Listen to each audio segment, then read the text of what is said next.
He's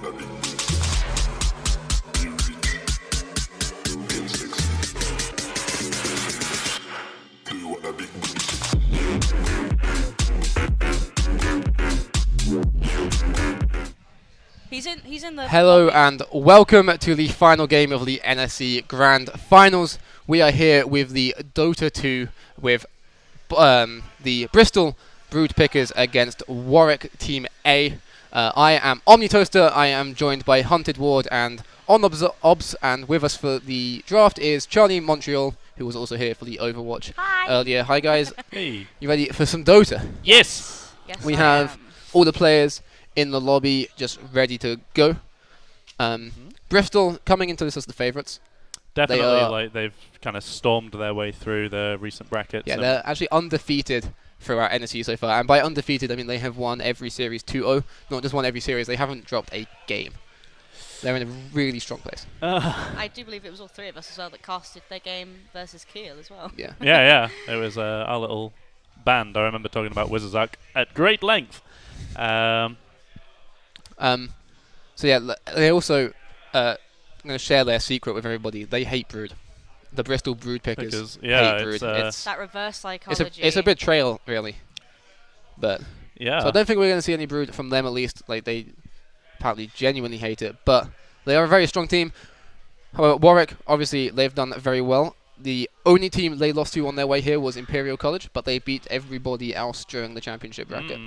So Like, the Warwick is also, I imagine they've done their homework at this point on Bristol, because if not, you'd end up being a little bit concerned, especially if you just stumbled into here wondering whether... And if you're looking to go to the finals, Bristol undefeated, you're going to start preparing them for a bit early. Like, obviously, you're going to prepare for your upcoming games more, but you want to start watching the Bristol games, kind of knowing what they like to do, like to pick. So when it does come to today, you're already a bit prepared before you start your full-on preparation for them. Because I think anyone else looking to go to the finals was probably assuming they were going to have to prepare for Bristol at some point, because they are an incredibly strong team. Yeah, definitely. It's there's an awful lot of promise with these two teams. Like, they've definitely shown their true colours throughout the group stage of this tournament. And we're having a quick coin toss. Not swapped the game just yet because lobby details, you know. But the A team, Warwick, are going to pick, win the coin toss. So they are going with second pick, meaning Bristol Brood Pickers get to choose their side of the map. Just waiting on... Might be interesting to see that decision. Radiant. And they're going to go with Radiant. So Warwick are going to go with second pick, and Bristol are going to be going with Radiant. And with that, we are going to start the game. With some luck. And get into the draft.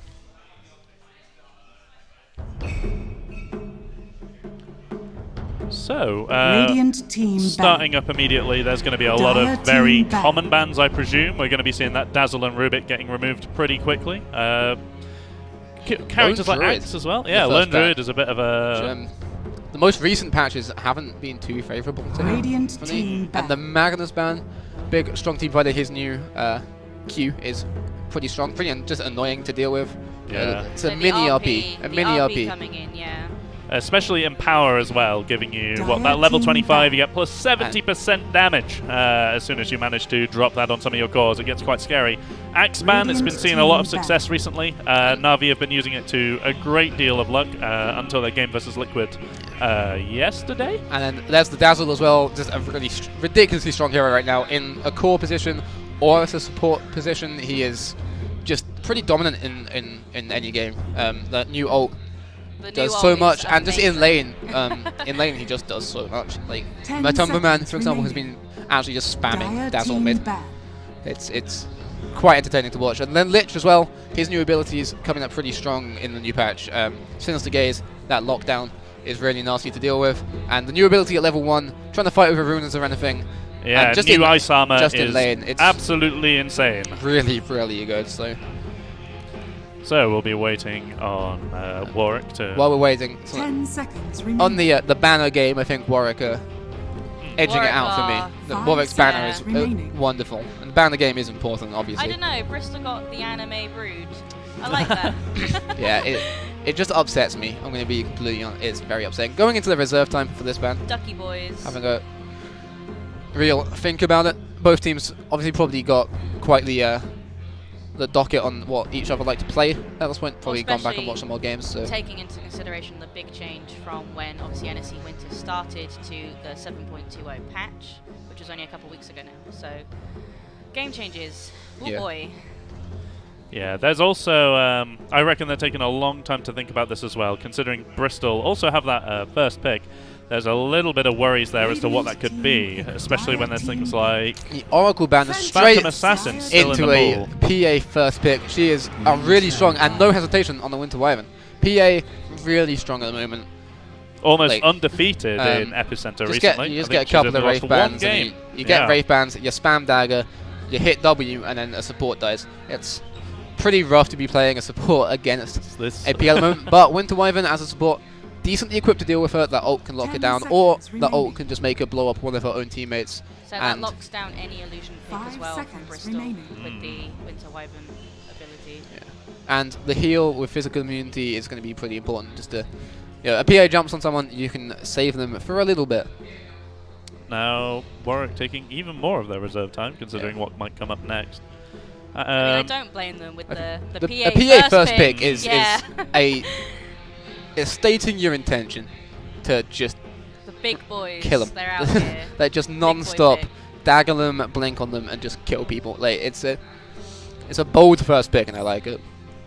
Going into 1 minute left on their reserve Really, time. really thinking about this second pick here. Radiant team And pick. going to go with the Sand King. Team Sand King, obviously, pretty strong. He got some nice new tools this match with the Sandstorm no longer being a channeled ability. That, especially in team fights, is a really useful tool. The I'm a immediate big fan of it. Grimstroke Dire What? team What? back.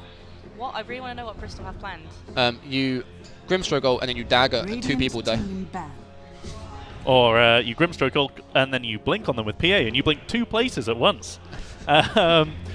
Bristol also banning out the Drow at this point. Probably one of the fastest farmers in the game right now, especially Dire after team the Blink Dagger Drow has started to sort Drow, of pop up in yeah, pubs. just killing all those ancients, and Void is just so strong at the moment. The that Void ban bash, makes me being able so to proc his happy. own bash as well. Yeah, he snowballs pretty ridiculously and can dominate a lane with that ability really easily just by hitting you, getting a bash.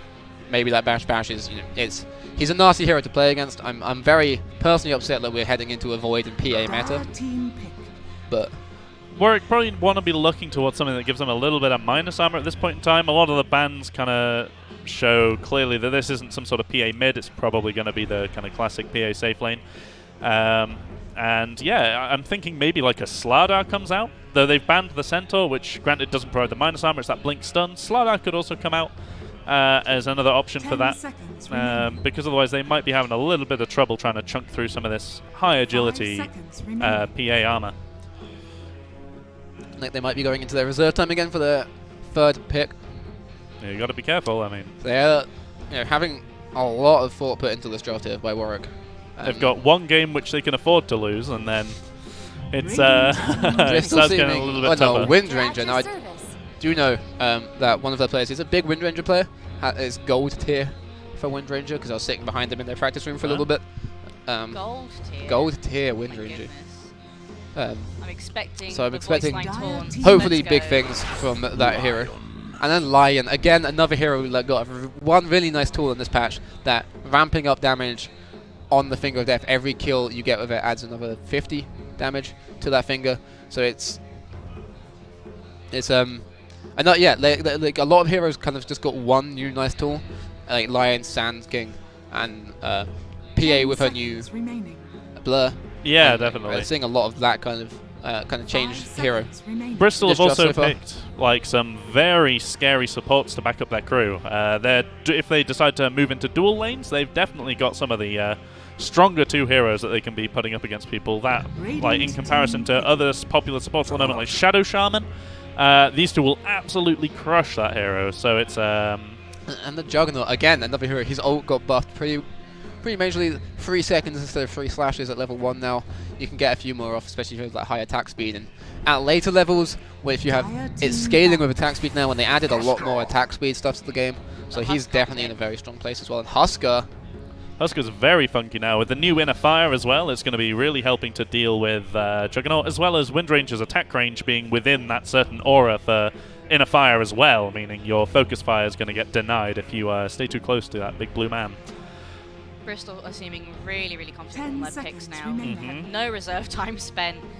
Yeah. Quick on the ball. It does feel a lot 5 more like, seconds remaining. yeah, Bristol seem to have more of a plan, and Warwick seems to be being more reactive to kind of what Bristol are doing, taking a lot more time to think about their picks over just kind of going straight for it.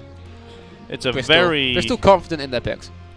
It's a very awkward Juggernaut game as well, because whilst it's very much if the Lion gets the jump on your Juggernaut, then your Juggernaut dies regardless. Whilst that Blade Fury can be quite an attractive measure to deal with the slows of Grimstroke, Phantom Assassin, as well as Lion's various tools in his arsenal. Just Blink Hex is enough to shut you out of this game for good.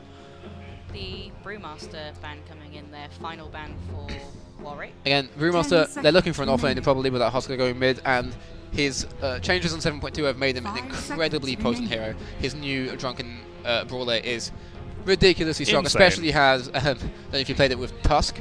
If Tusk gets his new ability at level 1, you crit for about Radiant team 500 at level 1 and you just kill someone. It is Fire that hero is team pick. incredibly strong right now, and a Skywrath Mage. Ooh. So this is super handy Are we going against to be your... looking at potentially a Lion or a Skywrath mid then, with a Husker in the off lane?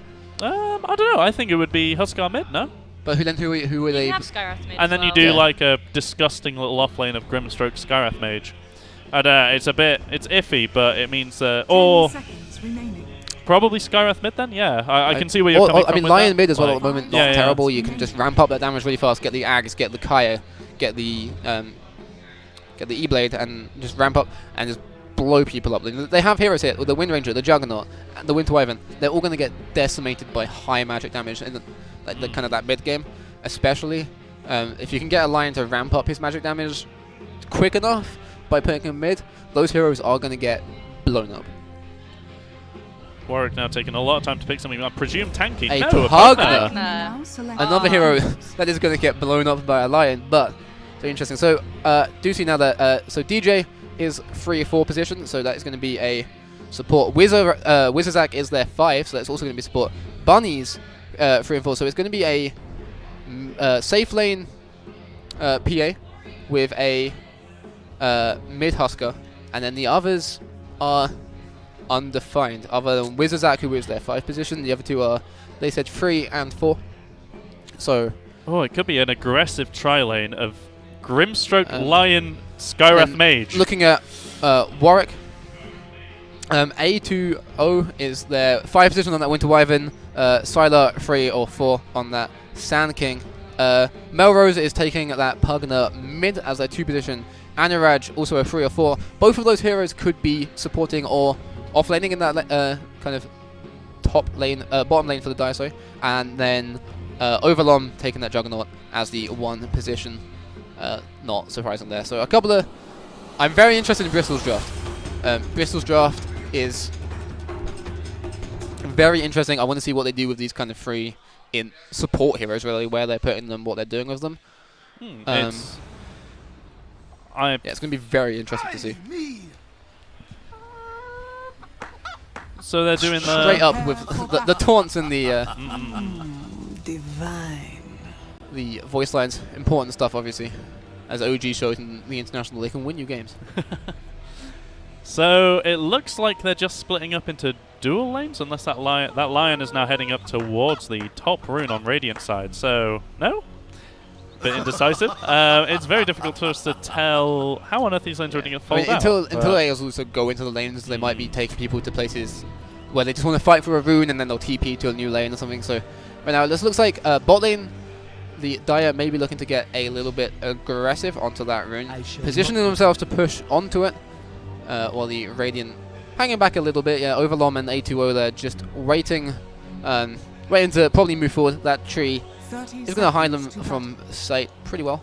Yeah, they've got 2 of the strongest bully for the rune heroes in the game. You got that Arctic Burn mixed with cheeky Blade Flurry. Top lane as well, though, 3 Radiant heroes looking to go for that rune. Only 2 Dire heroes there, so probably it's going to give them that. Well, the Pugna goes for the block to kind of give himself a little bit of advantage in that lane. A little bit of a tussle starting up top and bottom. Just some spells being thrown out by the Skywrath. You can be very annoying to deal with in lane.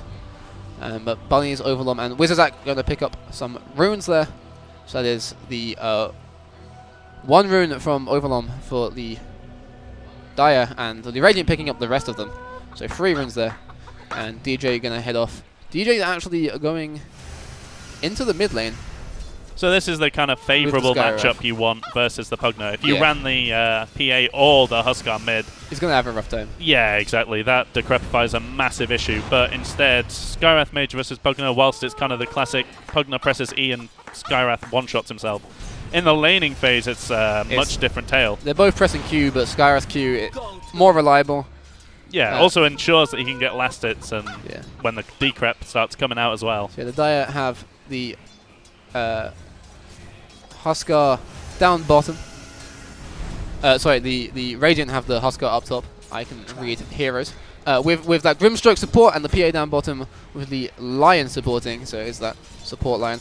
Both heroes top for the Dire are those ones that we said either could really be farming or supporting in an off lane. Mid though, the Huskar's getting very low up top, and mid, the Skywrath is getting pretty low, and the Pugna has healed himself up. It's like, Skywrath does have a salve ready to use. Bottom lane is also going to be a pretty big deal of contention. You've got 2 very nasty heroes to be laning against as a PA until you start getting some of those higher levels. Though as soon as that blur starts coming out, you'll be able to do a little bit more disjointing and escaping from some of those nasty ganks with your brand new blur. Yeah, the new blur is obviously a very, very strong tool. This mid matchup actually incredibly close, 5 and 3 for both of them. While the top lane seems to be going the way of the Dire here, Sanking heading ahead of that Huskar and farm.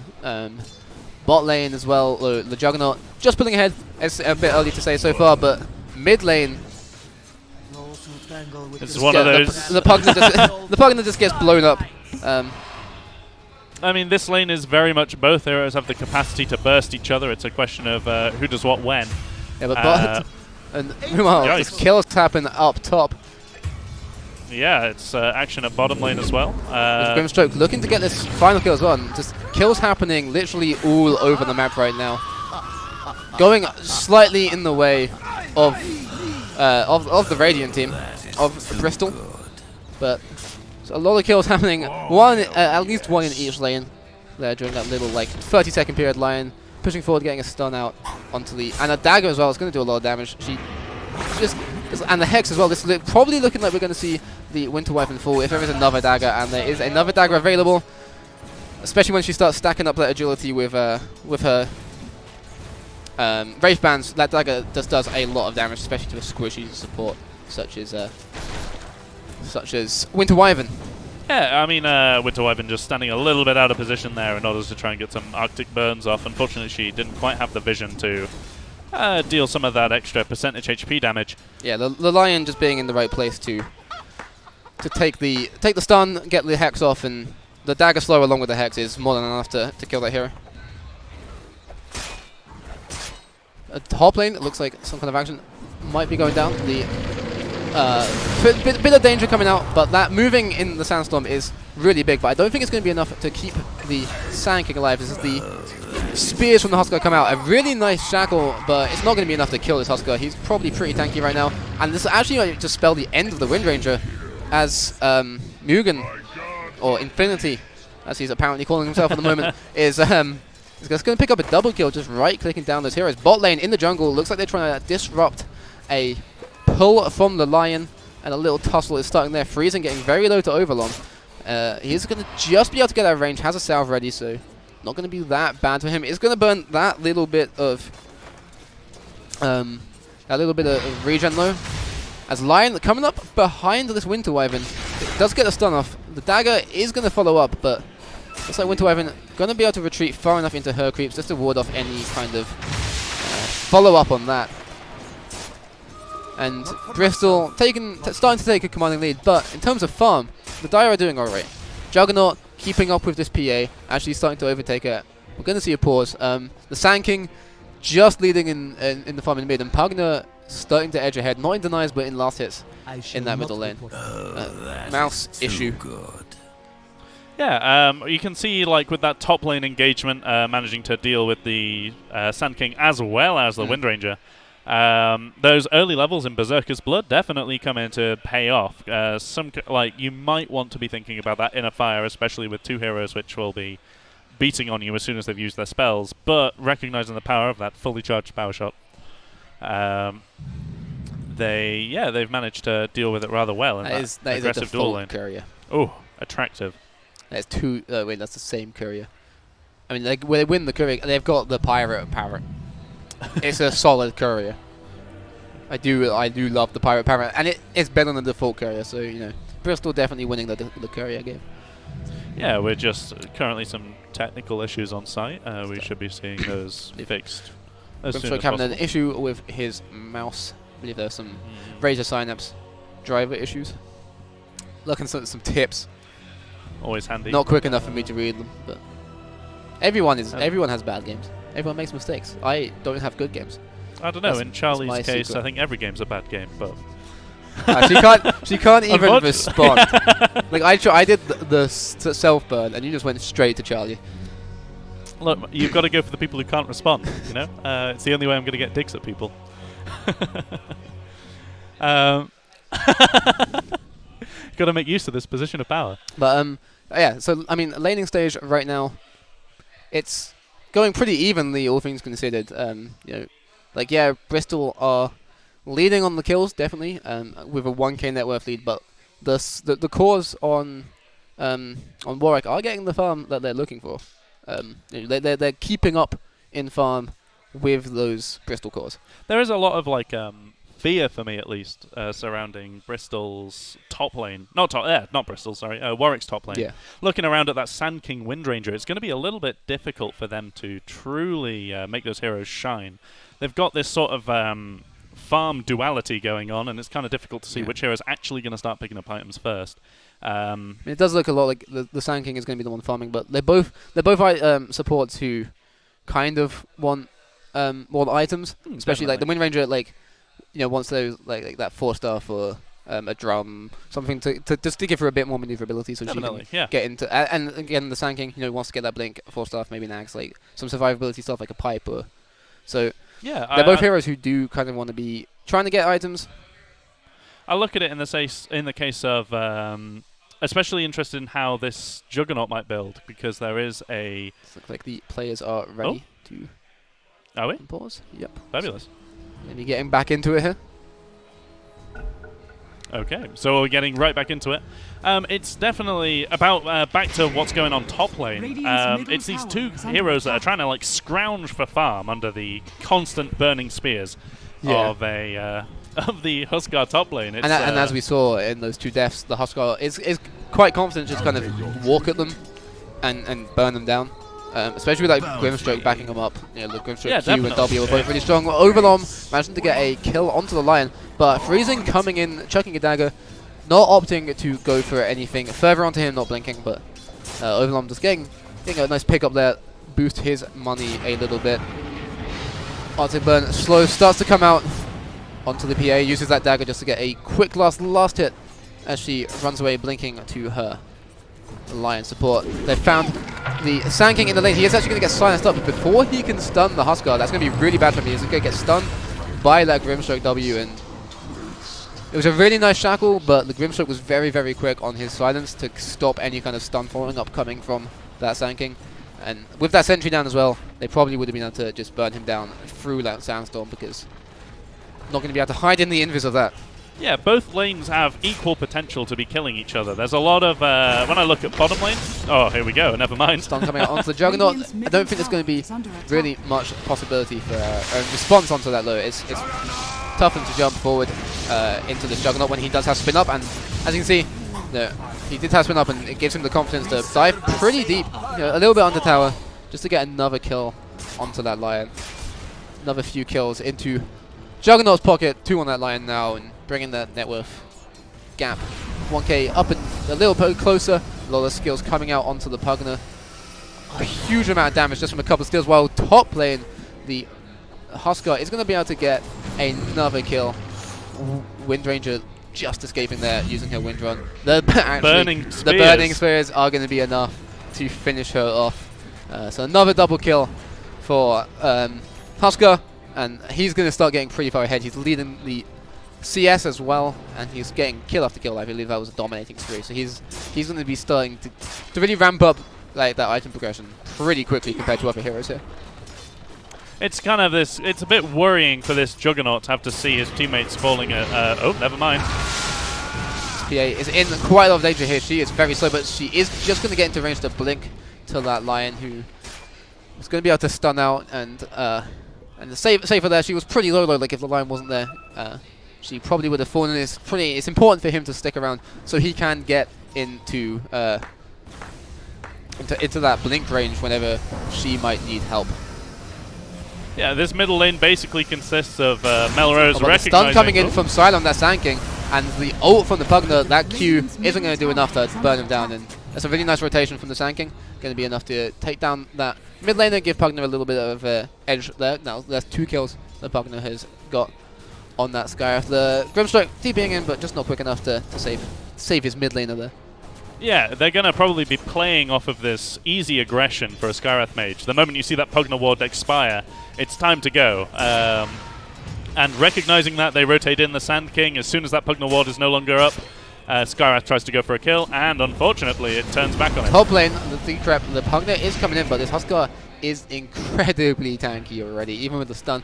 That was a big amount of the Huskar ult onto him, and just wasn't enough to take him down. And with the Juggernaut dying bottom lane, it's it's another one of these. If you can get the Blade Fury off, then you're good as gold. However, it's going to be rather difficult for this hero to continue going. We're going to be seeing PA manage to just slip away on a sliver of HP, whilst the Winter Wyvern tries to chase for some kills. Meanwhile, middle lane, we can see that Skyrath Mage is hunting up towards the high ground, trying to finish off that Sand King. Unfortunately, does just manage to get the kill. Melrose now dropping the Decrepified and a Nether Blast, but unfortunately it's not quite enough to do what he wants. Dropping the Silence, there's 2 of these Arcane Bolts coming through, finishing the deal. Even against that Nether Ward, the Skyrath just storming forward pretty confidently, spamming those spells onto him, getting a lot of damage out. And the PA may have gone down, but getting the Pugner is a nice pick for the Radiant there. A nice little boost to that Skyrath, who had a lot of spam going onto it in the mid lane, but did die a couple of times. So again, that Pugner pickup is very nice for him. Yeah, there's he's managing to just picking up kills with these Arcane Bolts, throwing them out from miles away, but still managing to secure those kills. Those triple null tallies that he's got are really coming into effect this game. Middle lane, we can see some heroes that are beginning to group up, maybe looking to try and take down the Skyrath, smoked up. A smoked Wyvern and a smoked Pugner, maybe they know he's around. And the Sand King coming in from the south here, wrapping around him. This is probably just going to be a dead Skyrath. The slow out from the Wyvern into the stun. Not much chance for him to survive there. There's just so much burst damage. Radiant's middle tower is under attack. This is slightly more what Warwick might have been looking for, is they can now use the Sand King with his newfound levels. Is able to kind of roam around the map, secure some of these kills, whilst Wind Ranger versus Huskar isn't exactly a affable matchup. There's certainly a bit of chance for her to farm up, whilst the rest of her team run around, getting kills, making sure that this Juggernaut stays nice and plump for the mid game. Yeah, and now the Wind Ranger, it's not the best matchup, but Wind Ranger does still have tools to try and get some farm. She can just power shot if she has enough clarities and such. So it's not the best matchup, but it's not terrible. There seems to be a lot of action going on at the rune spot. The Nether Ward is down, but it's not going to be enough to keep him alive. And now the Grimstroke out with the Skyrath Mage bursts, and there's just so many Arcane Bolts going towards him. They're going to try and share the damage from this Juggernaut ultimate. They are just going to actually be able to keep them both supports alive, and now they're pushing on to this Juggernaut really aggressively. The TP from the Winter Wyvern is going to be enough to get him to back off, but the Grimstroke's going to hit a huge Ink Blast and take him down. That was a pretty nice skill shot, taking him out. And it was great teamwork there to share that Juggernaut damage. That Omnislash could have just killed them both, definitely. That was a risk. It does a lot of damage now, it attacks so fast, but Yeah, it was this. I like also the delta split between PA and Grimstroke whilst that Omni Slash was bouncing around. As soon as it finished, there was no clear target for the Blade Fury to go on. The lower target was this Grim. Oh, never mind. Mid lane, more action. Pushing in, but they actually might not be able to get them. The silence is going to be really nice. I don't know if it's going to be enough damage, and it is just with the Arcane Bolt connecting. And I think the random damage of the silence definitely would have done it too. Getting a little bit of a boost as well there from the Never Ward Oh, kill. Winter Wyvern's having a bit of trouble bottom lane. Dire's top tower is under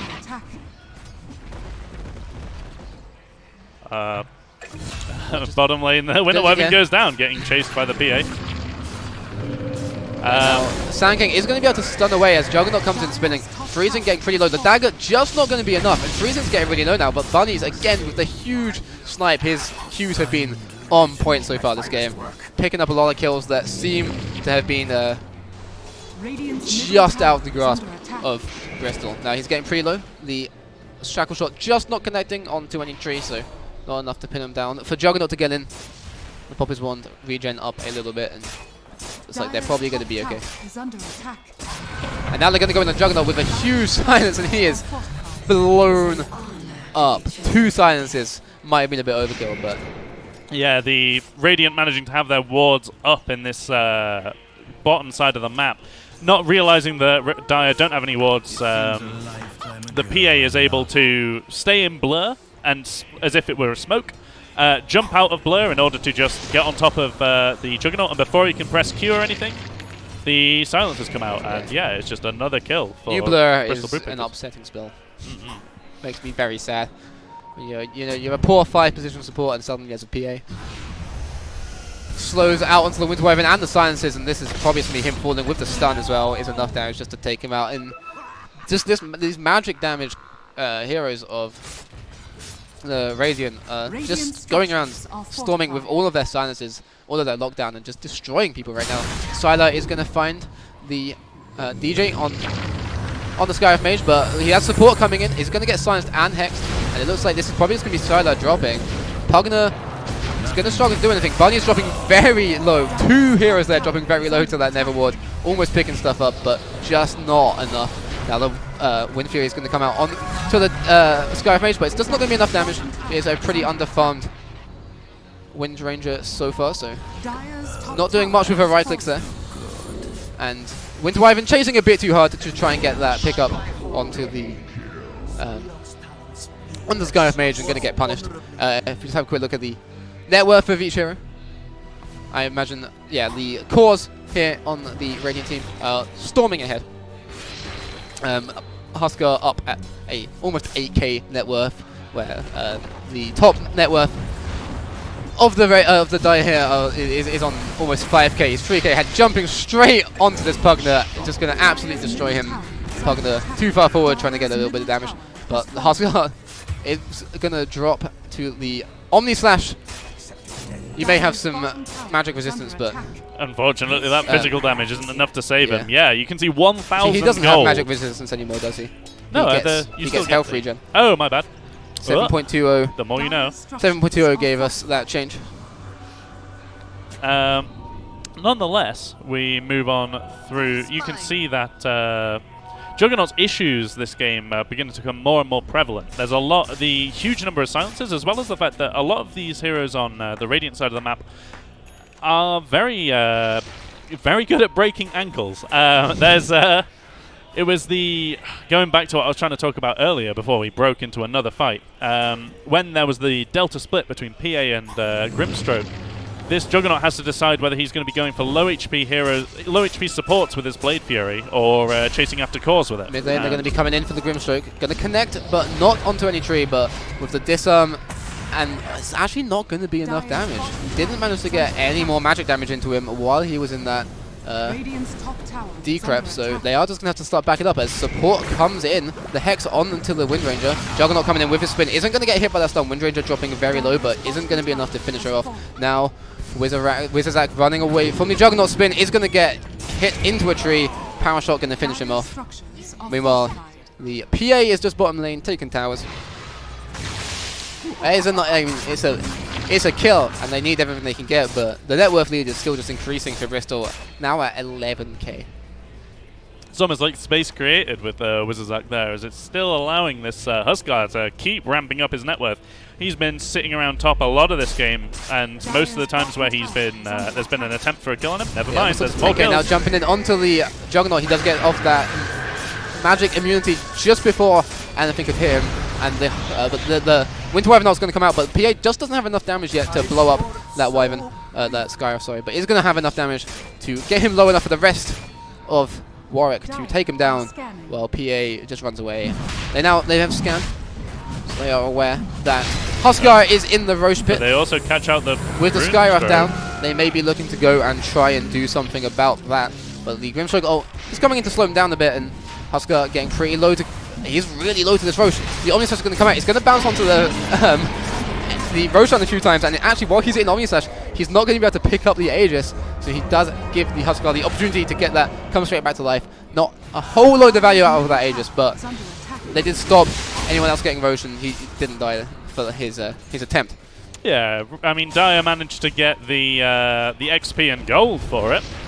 However, unfortunately, that might not be quite what they were looking for. And they did deny the Aegis from the Huskar, which was important. If that Huskar did have Aegis, they were going to have a really, really rough time.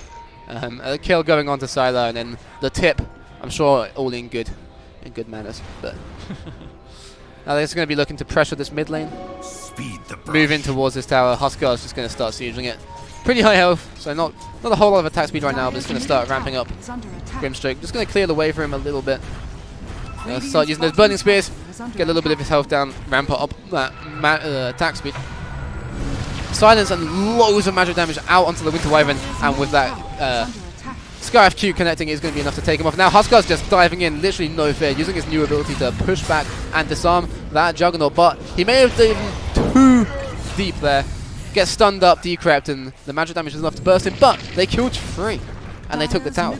Yes, your Huskar goes down, but they killed 3 of your heroes. They took your tier 2. It's something to get the Huskar, but all in all, that's not really that great. And now, Sylar looking he might go down, but actually he is going to get silenced just in time to turn around with that stun on to the Skyrath Mage and get the return kill instead. Yeah, there's a lot of back and forth this game. The Skyrath Mage build is honestly exactly what he's sort of looking for this game. Unfortunately, not enough to keep him alive in that engagement. The Pugna War dealing a little bit too much damage to him than he would have liked. But the Yule Scepter triple null tally is certainly coming out to great effect. It's a lot of magic damage, and it's a lot of survivability as well, especially with the Yules. You know, if you're decrypt, you can easily just use yourself up, get rid of that. The setup for the easy tanking stuns and the like.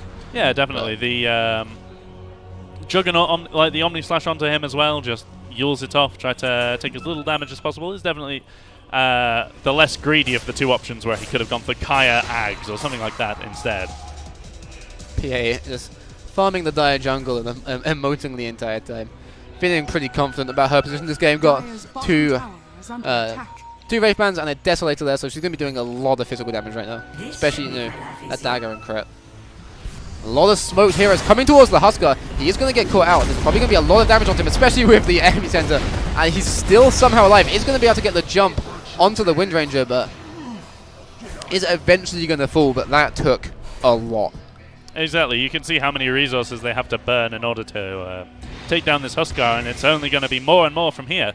One thing I particularly noticed that might be happening this game is Juggernaut may even be going for a BKB or something along those lines in order to deal with, never mind, middle lane. Oh, and the double silence onto 2. So much magic damage coming out.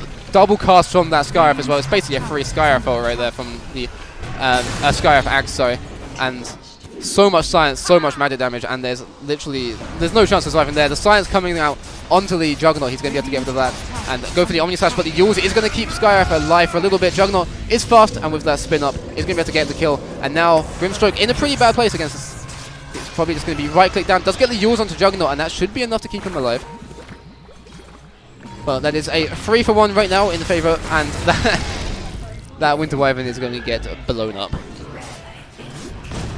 Yeah, they've managed to quite easily re-secure that fight. Juggernaut's Manta style coming out to some effect versus the Skyrath Mage, but not quite enough to seal the deal for this fight, as we've got 4 going down on the side of the Dire in exchange for just a lonely Skyrath Mage.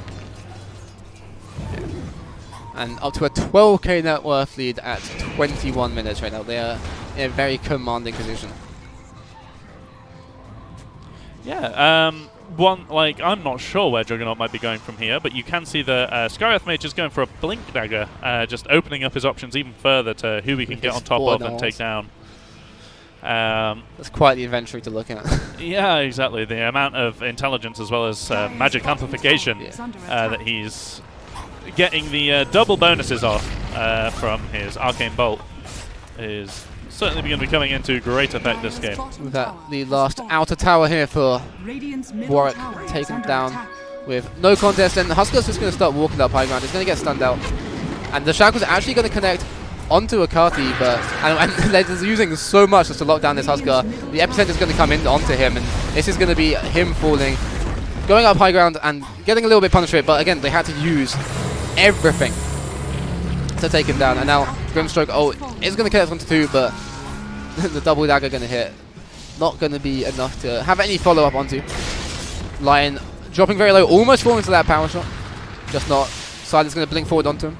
Does have the Sandstorm out. No mana for the stun though, so he does look faster. So he's just going to be able to pick that up. The Caustic Finale as well, doing a little bit of extra damage there. Yeah, it's so, you know what?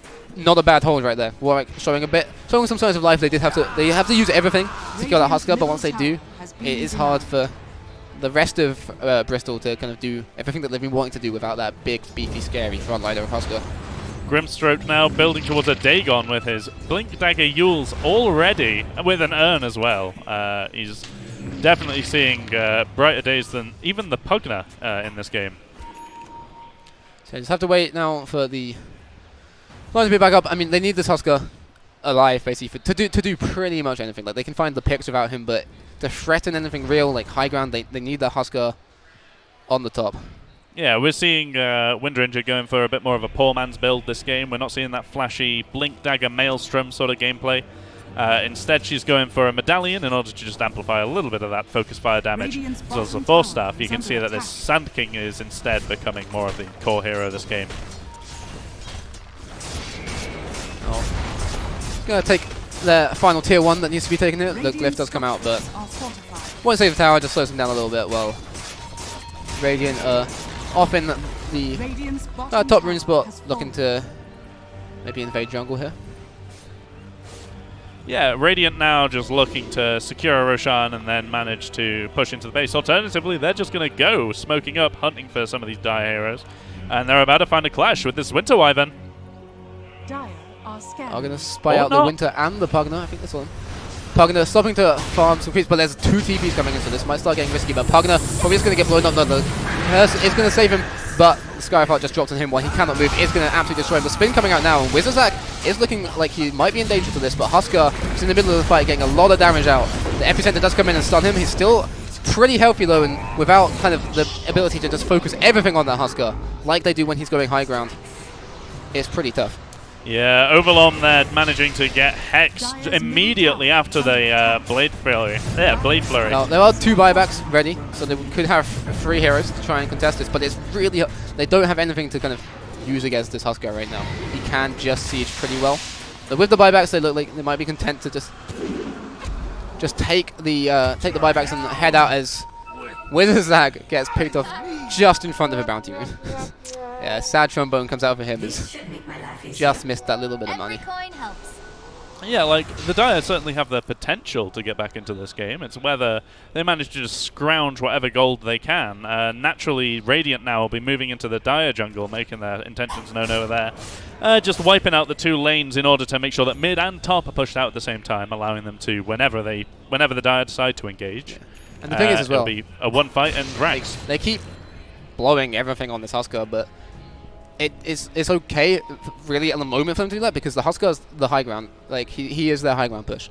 So like yes, they can use 4 ults to kill him, but when they do that, okay, so like that's the push over. You have to wait for the Huskar to be back, and then you have to get back. So they're blowing everything on him, but their high ground holds have been solid because of it. Yeah, it's this very intimidating hero that jumps up onto the high ground. The scary thing about Dire's lineup is they do have the momentum to really start turning this game. Once you kind of give them something to dig their claws into, they got a Pugna to start slamming down towers, Juggernaut with Manta style to start slamming down towers, Windranger with Focus Fire to do exactly the same thing as well. So it's kind of interesting to see how the momentum will suddenly change given a opportunity for a fight. Oh! Did they realize that the smoke popped? No. That is going to be one blown up Skywrath Mage, absolutely destroyed, but they're going to turn it around and take out the Winter Wyvern. Yeah, it's a cheeky little ult, but you did die for it. But you know, it's a core Skywrath Mage, killing him pretty nice. He is on 13, 7, 11. So he is quite the juicy target. Yeah, just a little bit of a smoke gank gone wrong there, not quite realizing that the bonuses of the ability had suddenly worn off. Top lane Juggernaut's looking, you know, he's pushing pretty confidently down to this tier 2.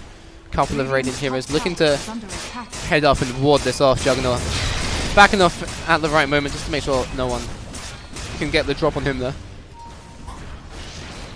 Interesting to see the Juggernaut go MKB. One option, of course, might have been the Silver Edge in order to try and deal with that blur dodge, but he decides to opt for the Monkey King bar, allowing him to amplify his damage when bouncing around in his ulti rather than the secured damage of a Silver Edge, as well as the added escape ability or alternatively initiation factor. So Roshan now spawned, so with the Huskar and short Radiant are going to be looking to take that. Dire, they did manage to kind of get something out of the last Roshan by at least denying the Aegis from him. Stun out onto the PA, Juggernaut going to open up with a spin. A big tackle shot onto the PA is going to lock it down for a pretty long time, but she is going to get out of it just in time. The Manta's already been used, and he's just going to get absolutely blown up with that silence. Using the Manta maybe a little bit too early there before other silences came out onto him. Yule's up onto the Pugna. He's probably just going to drop. He is silenced. Huskar not attacking so fast right now, but the blink in from the Skywrath Mage with that magic just going to blow him up. Winter's Curse onto the Huskar. No one close enough. PA almost being caught in it, but just turning around at the right moment. Yeah, for Grimstrike may got blown up, but that was... Oh no, it was a nice fight. Like, they had so much lockdown on that PA, but just... Sylar now. Couldn't find the damage. Sylar way in the back. Does have the Yules on the Skywrath, so is going to be able to cancel that TP, and Sylar in a world of hurt right now. Yeah, Dagger going to come out onto him. Oh, no. May have got the Invisible already going towards him, and now Huskar with 3 dead. Nothing to stop him, just walking in, taking Roche, and actually getting to keep the Aegis this time. Rather than having it snatched from him immediately, yes. Yeah, we're going to be seeing Radiant now pushing into the Dire jungle, trying to, like, top lane is already slightly pushed out, and Windranger is getting the heck out of dodge. It looks like they're probably just going to start beating down this mid lane, secure some racks, and then maybe back off again until Dire take another unfavorable engagement. Now the issue comes that, yes, okay, so they've been blowing everything on this Huskar to stop these high ground pushes, but they can't do that twice. Exactly, it's the resources of the Dire, whilst they are on a relatively short cooldown, like most of them sitting around a minute 20, minute 30, there's still very much the worries of it's not like those skills are just going to come back if you blow them all on Huskar and he lives. Especially with his newly found BKB, a lot of these heroes require you to get really up close and personal in order to fight him, and that's exactly what Huskar wants before he blows you away within a fire. They are going to find it really hard to they're going to find it really hard to try and stop this Huskar, just being that high ground sieger that Bristol really need him to be right now. Like, he's very well set up to just smack that tower. And that is quite exactly what they'll be doing as they... Cells do that, a little bit of damage onto the Wyvern. He's going to blow down those creeps. Shackle does come out onto him, so he is shackled to that cart, but no follow-up. They can't jump in on him there like the rest of the team. Just behind him, PA blurred up, so they don't even know. You know, like, she could be literally right next to him, and there's no idea. A rough place, yeah. Stun out onto him again. He is getting pretty low with that decrep onto him, but the BKB comes out, and now he's just going to surge on forward. A big Winter's Curse is going to keep that Pugna alive, just using it for the lockdown there. But he's just, with his BKB, going to back up, maybe ignore the heroes a little bit, and start hitting onto the tower. Positioning himself in a very aggressive way here, and the Skywrath's going to blink up the high ground and just blow up that Pugna. That Windranger, sorry. She is going to have to buy back, but while she's coming back, the Wyvern is going to die. Epicenter coming in, getting a little bit of damage, but Sylar is just going to get absolutely burst down. Huskar is going to drop for his first time by jumping in on that Windranger, trying to get a little bit of extra damage, but he is back with the Aegis, and now the Finger of Death going to blow up the Juggernaut after he had used absolutely everything. Pugner does manage to get Invis up and run away from the Huskar just before that final spear head towards him. And Dire's middle barracks. I mean, they had to use everything to get that Aegis, and afterwards, what did they have? Yeah, Juggernaut had to buy back as well, putting him pretty far behind. It's probably going to be a big dent in his net worth. Huskar now maybe sucking a little bit, but PA is behind him, going to hit a bunch of daggers. Huskar just manning up and smacking it into the Juggernaut, but he does have his team behind him. Huskar just going to head back down to his, make it a bit of a fairer fight. Yeah, the issue which Juggernaut's going to be facing here as well, I didn't even recognize it before, but realizing it now, there is Inner Fire does not, like, Disarm doesn't get purged by either Blade Fury or Manta. You're giving him a lot more difficulties, especially when manning up against that Huskar. We just saw it there as he was having a little one-on-one brawl. Drops the Blade Fury, doesn't remove it. Drops his Manta, doesn't remove it, and unfortunately he's just left there standing, eyeing up this Huskar whilst he takes spears to the face. Yeah, and Huskar now heading towards that Satanic, so he's going to be so tanky. Like, it's going to be so incredibly hard for like even with all of them like kind of focusing everything on him that they have been doing, taking him down is just going to be getting to impossible levels soon. It's yeah, I mean, Juggernaut has no way to deal with this disarm. He can, like, you could Blade Fury moving in, but then he just holds on to his disarm until the Blade Fury ends. Yeah, and he's going now for that for a Blink Dagger on the Juggernaut. Yeah, it helps. I mean, one thing that I've picked up on over a little bit of time is a lot of heroes can farm just as fast as an anti-mage. But it's mostly just because of his blink at the end of the day. So Juggernaut, this blink dagger not only allows him to have more maneuverability whilst omni-slashing, which is a note of contention, it's also going to allow him to jump between camps, allowing him to just farm that a little bit faster, helping him to kind of catch up with his Huskar as well as the PA, who now sits almost 6k net worth ahead of him. Yeah. This PA, the Huskar has been making so much space, and she's just been kind of racking up this farm slowly but surely. I mean, not even slowly, but like kind of quietly but surely. Just daggering during fights, getting kills with a bit of a burst here and there during them. But yeah, just been getting up these items and overtaking the Huskar in the net worth now. But obviously, Huskar still in a very, very good position. There's the I was about to say Echo Shell, but that's not the right name. Lotus Orb coming out on Grimstroke now as well, which is going to be even more issues for the Dire to deal with. This Juggernaut's going to start feeling the pain slowly but surely as a lot of his single target potential gets pulled away from him, but as well as the Winter's Curse getting denied out, Focus Fire, Shackle Shot. Locus Orb is just another reason for this Huskar to stand high ground and win the uphill battle. Gonna have to spin the TP away. Not gonna have anything to cancel that. Gonna pop the Grimstroke off. Yeah, I think he was looking for the route to cancel TP, but maybe. Yeah. It's a leash now. Yeah. Like the leashed mechanic not quite working how he'd hope. I think it's as soon as you become leashed, you can't TP. I forget these things. There's a DD on the PA for a little bit there. Pretty scary, but Sylar just looking to kind of split the Dire over the Radiant over the map a little bit. Pushing out that bot, and he is still sticking around. Huskar using a new ability which looks so very cool to just kind of clear that wave a little bit faster. Sylar playing Mission Impossible as he's just slipping away from the Radiant bottom lane. Seems like Radiant for now have given up on this full-on aggression and instead are laying back a little bit until they can get into the smokeout, which is what Grimstroke has just got now, quickly coming off of cooldown in the shop. So Phantom Assassin getting ever so close to that level 25, already has those 3 daggers at her disposal. It's going to be very interesting to see where she goes from here. And heading towards a Nullifier next is very nasty against that Juggernaut, especially stopping the Manta. So can't dispel any of those other effects. Dire are scanning. 17k net worth lead for the Radiant. It's looking more and more dire for the Dire. Yeah, Dire as well. Warwick just checking, scanning Roast to see if anyone there. But definitely not going to have been up yet. Well, PA turns her attention to the Shrine. Is going to fall pretty quickly. And just a little bit more cash injection Dire's into bottom Bristol's shrine pockets. has fallen. Scareth Mage now looking towards an Aghanim Scepter as well. It's starting to get a little bit more scary. Just have that Kaya, it does so much magic damage. And now Dire's bottom tower heading on up to the high ground once again with the Husker leading the charge. Gonna get disarmed. To send that disarm right on back. Gonna get shackle shotted as well. He's gonna latch to a creep, but he's just really not scared. He's just sitting high ground, and that's how he's almost dead.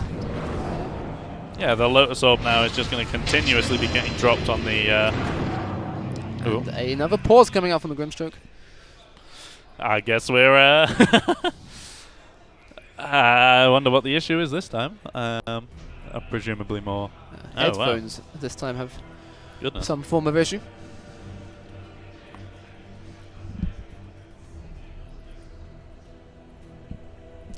Okay, and yeah, just a quick fix. They're ready to go once again. Oh, okay, so cool. just some short issue there, but quickly fixed and back into it with Husker. Just backing away from the high ground a little bit. Or Juggernaut bot lane is just pushing up Radiant's top to that tower is Radiant under high attack. ground, trying to put a little bit of pressure on. Yeah, they're going to be trying Husker to... going to get disarmed, so isn't going to be able to finish that tower just as quickly as he wanted to, but going to move straight on to the barracks afterwards.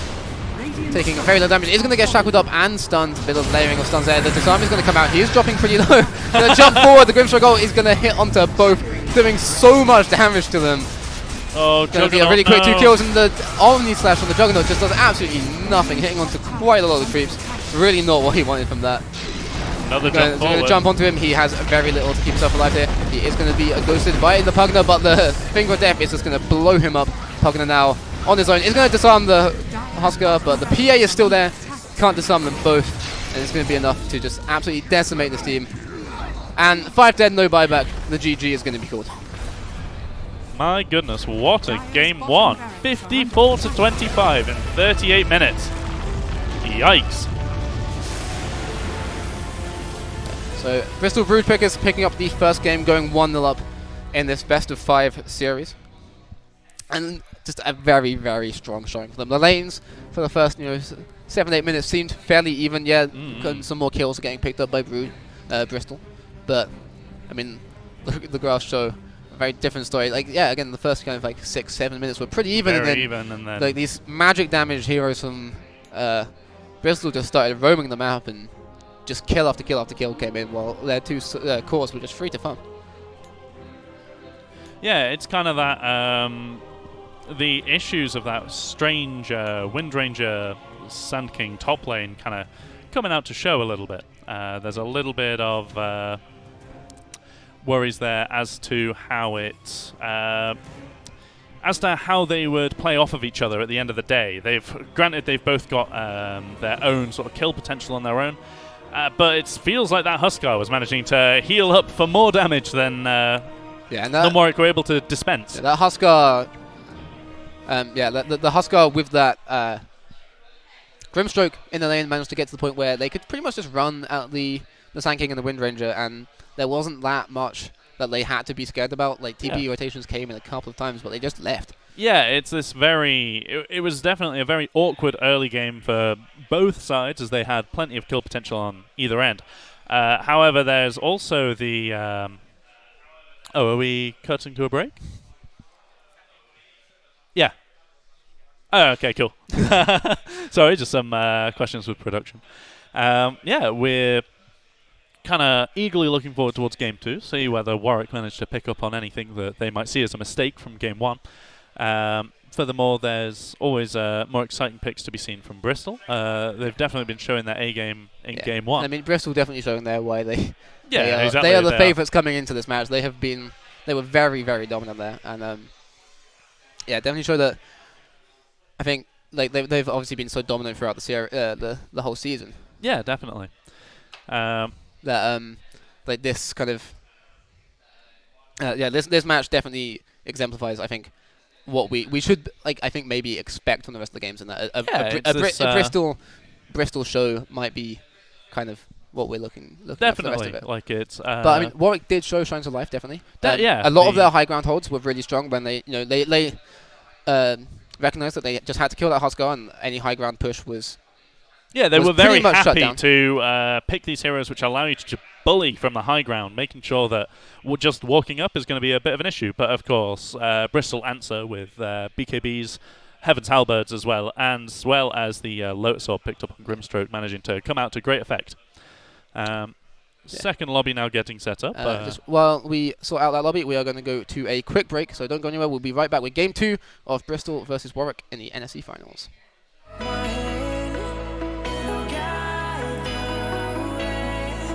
Just trust your heart, let it take you away, take you away.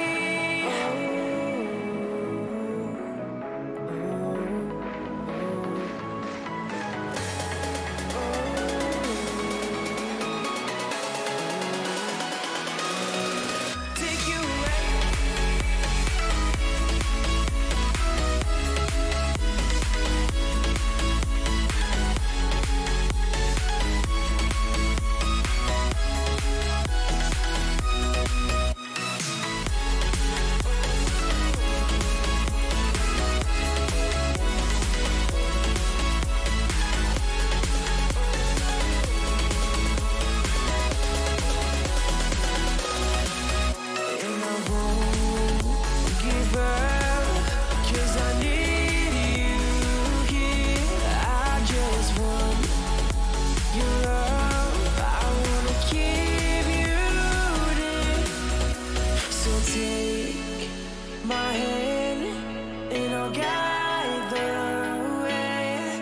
just trust your heart, let it take you away, take you away.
We are back with the NSE Dota 2 Winter Finals. We just saw Bristol take a pretty dominating first game against Warwick off the back of a very powerful Husker. Yeah, it's definitely an exciting game one, and we're both thrilled to see how the game will unfold from here on out. What do you, going forward, want to see from Warwick to maybe rectify anything that you think might be better than last game? There's a lot of flashy heroes which are currently kind of on the high ban list. Stuff like Rubik and Magnus, you can definitely see both of those heroes coming out big. I'd like to see the Windranger come out again, but maybe different positioning, or perhaps maybe give it the core. So give it a more firm core role as opposed to sort of the POS 3-4, both kind of enjoying the same. It was a strange definitely setup. But we'll be seeing how there's a lot of options for people to go for. Like there's the I'd like to sort of see Dazzle. I think sometimes he's very interesting. He's fun to watch. Yeah, definitely. definitely. It's not going to happen. He's just very strong. He's going to be banned, like 100%. Like 100%, he's just so strong at the moment. It breaks my position 5 heart, but yeah. Also, the BM, nah. I couldn't reply. Not cool. Oh right, yeah. Sorry, that went straight over my head. Right, just, it's we are forgettable. I'm going to be starting the coin toss any minute now. All players ready in the lobby. So yeah, we'll just be seeing who has their priorities. What do you mean? There are 2 teams. I'm confused. Interesting. Lobbies are apparently quite hard, and the players are struggling. Yeah, game is hard, I guess. We'll be okay. They just need a moment because there are some mic issues. And now there's mic issues. Dota 2. Dota 2. Fun game when game. When you get to play it. Yeah, I'm thinking like they want to maybe have. I mean, I think the weirder one as well. I mean, the Juggernaut would have had a really hard lane up top, but I think like their top lane. I think their top lane just having that kind of mismatch with the Sanking and the Windranger. Like the Sanking was taking the farm for the most part, with the Windranger just kind of power shotting every now and then, but they just couldn't do anything to that Husker. Yeah, it was very really difficult. weak lane. But because they definitely set up the lanes correctly. Juggernaut is one of those heroes which can definitely at least skirt around the issue of a Phantom Assassin. His healing ward is able to just sort of outrun her. You know, the moment you blink to the Juggernaut, he'll just drop the ward behind him and keep running. So it's definitely a more favourable matchup there, as well as PA having the mischance and high armour, but Blade Fury doesn't care about that so much. I mean, again, top against the Husker would have been a really, really hard time. Would have been no fun at all, especially like damage over time abilities versus Husker. I've been seeing quite a lot of issues. You kind of want to be able to burst him down immediately rather than give him any chance in the world to be regenerating his health up, which is sort of some of the problems we were seeing with Pugna later on that game, where the health regen was kind of ramping up and up and up as life drains damage. This is going to be a tough. A tough situation with him, like Husker. Juggernaut struggles to deal with like the burning spear spam coming out onto him. Certainly, like he has the healing ward, like he has to buy a lot of regen because he has the healing ward, but then he needs the mana regen to sustain that. So he would find it hard to really find anything in that lane, as well as find it hard to do anything to the Husker. I mean, they found it hard to do anything to the Husker as well, but at least putting the Juggernaut bottom gave him the ability to actually farm. There's definitely the issues with the mid lane as well. There's no one on the Dire lineup that you could really put up against the Skywrath. Like the Pugna was the best choice they had. Though, of course, you kind of see Pugna the moment, like it was, as we were saying in the last cast, the moment that ward goes away, you are dead. You're dead as dead. Yeah. And a lot of people kind of like see the Pugna picked into a Skywrath and they're like, oh, the Skywrath's being hard counted. He uses so much mana, he's going to die. But I mean, the Skywrath just has to kind of play smart, let his team play around him, kill the Nether Ward. And one thing they could have maybe done was a Tidehunter mid, because that actually sees a lot of. That's one of the matchups versus Skywrath, which actually kind of comes out a little bit more on top. It does mean putting a Tidehunter mid though. No. Tidehunter mid is absurdly good. The attack damage kind of version, giving you loads of minus armor and stuff like that, helps you actually deal quite a lot with the PA. Maybe that's an option which they overlooked. Granted, it's a bit of a, it's sort of like Rubik mid, where it's this kind of, it's a little bit cheesy. The hero kind of wears out as time goes on, as Rubik does tend to. Like the moment those BKBs start coming out. Yeah. Well, Rubik now, his new passive getting rid of that status Absurd. is really strong. You lift people for so 4 long. seconds. 4 Yeah. second stuns is disgusting. I don't know whether we're seeing any changes in the mic issue problem, but they've not given us any more further information, so we'll just have to sit tight. Yeah, we've got.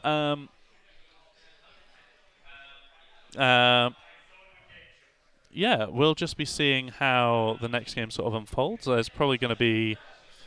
I feel like they might go back to the Wind Ranger again. There was a lot of like comfut in it. I felt. Yeah, he's definitely he's a big Yeah, there was very little moments where Wind there was Ranger a player. So yeah, there was a lot of there was a lack of misplays, so to speak. yeah. And I mean his shackles, like yeah, especially there's- kind of onto the Husker when he's trying to like it's possibly one of the easier places to get good shackles when a Husker's coming up. He's going to be having creeps with him. Definitely, But that there's like positioning for that is easy, but he was getting a lot of like the lockdown that they needed onto him to set up the rest of the lockdown and the magic damage. So the Wind Ranger, I mean, I just think I agree with you that maybe seeing it in the core position might be yeah. like, give it the farm. He's also like consistently getting those shackles, and like there were very few moments where the power shot was just way off the mark or anything like that.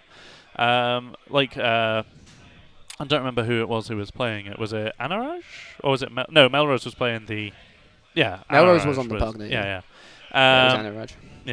Yeah. There was a lot of comfort shown within that hero. Yeah, There was, definitely. And again, like but that's the same with a lot of the Bristol heroes. I feel like, especially with the speed they picked, a lot of them were just comfort yeah, picks. definitely. And you could tell, especially like say with the Grimstroke, the amount of kind of snipes that he was getting on kills that Definitely. looked like they'd got just out of grasp. And he'd like get it with just the max range of his ability was really strong. Like Yeah. the Grimstroke play was very, very strong.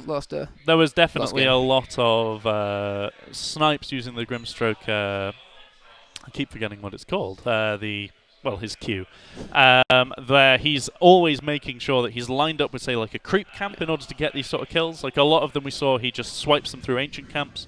Those are big creeps. It's easy to get some extra damage on it, and it's certainly enough damage to secure some of these kills And as we get he later was and later on into the so game. quick with his silences as well. We saw it a lot Definitely. in lane. You know, the Husker would get stunned up by a shackle maybe, and then sanking instantly silenced. No chance for a follow-up. He was so quick on all of that.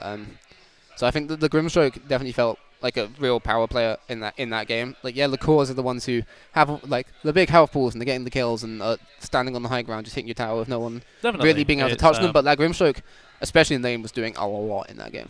Yeah, Grimstroke definitely one of the best supports in this patch, managing to get those double silences as well as ensuring like all of Bristol's team had something to gain from the link, so to speak.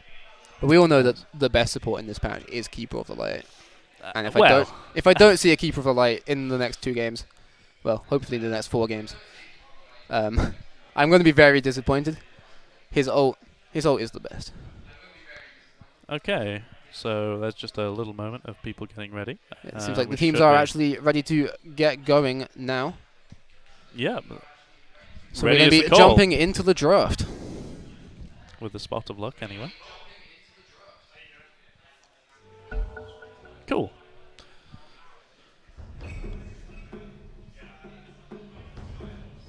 Radiant team ban. So we have- opening up with the first ban.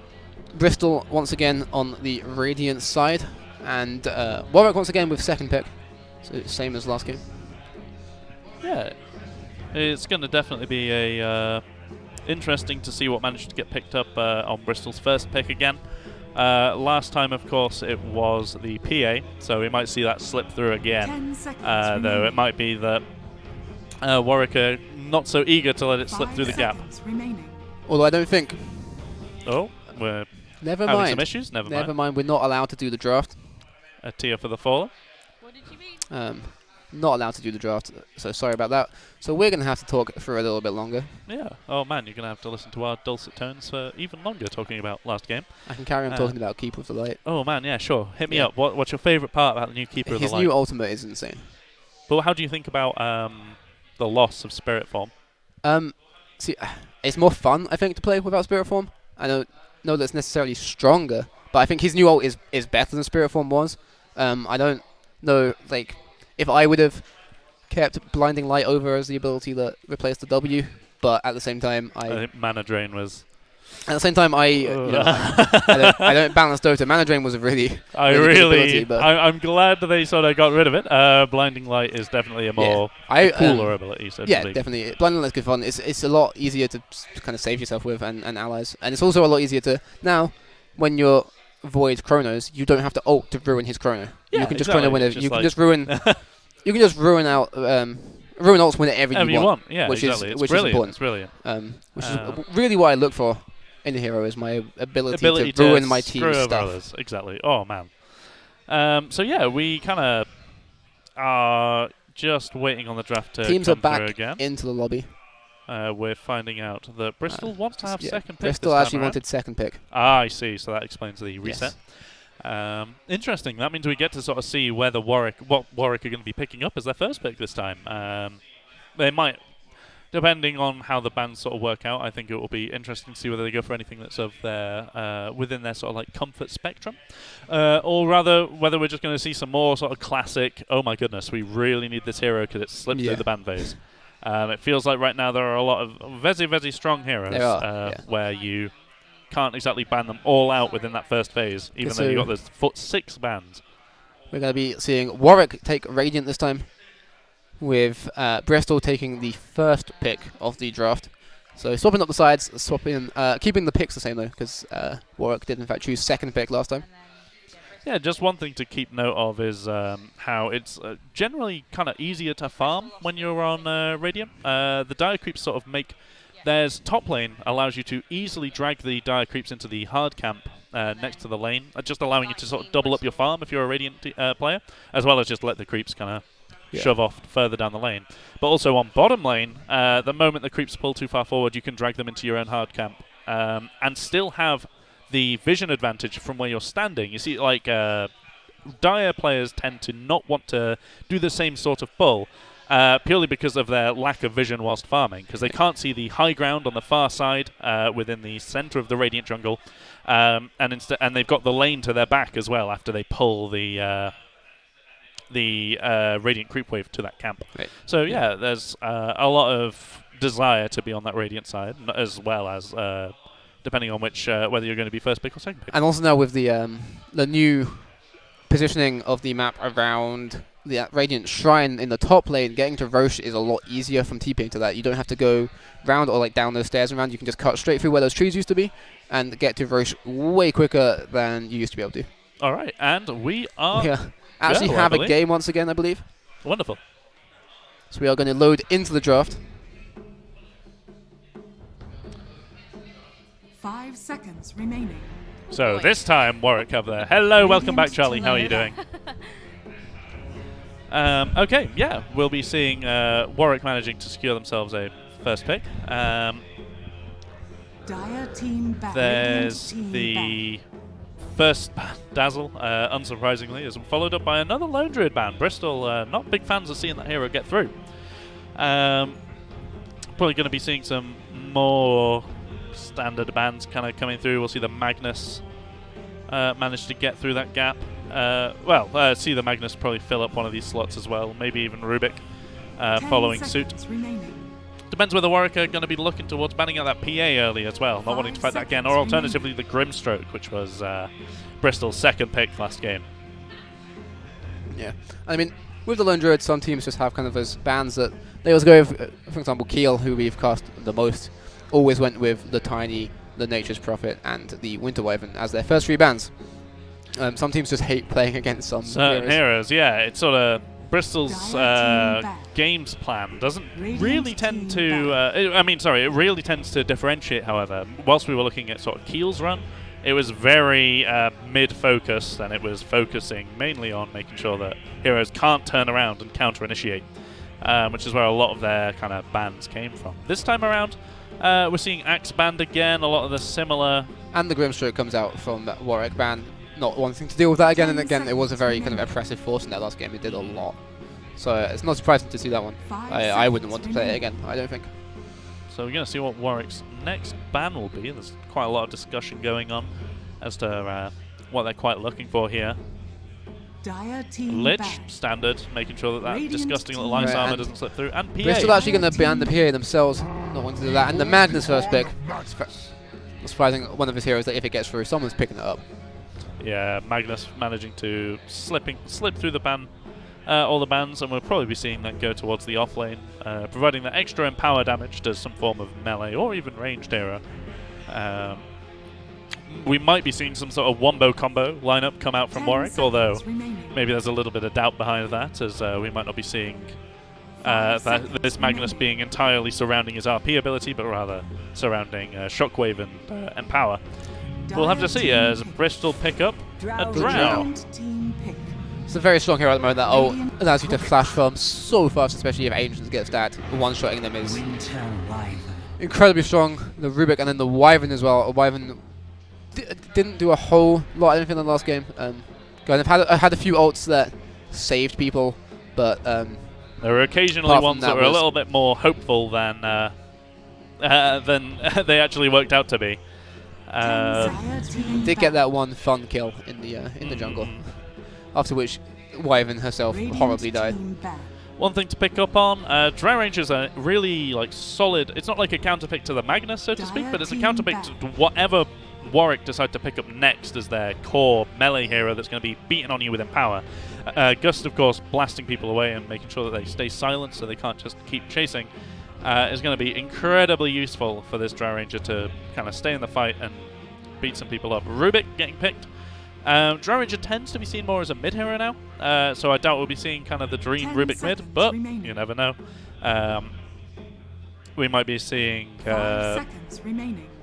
sorry.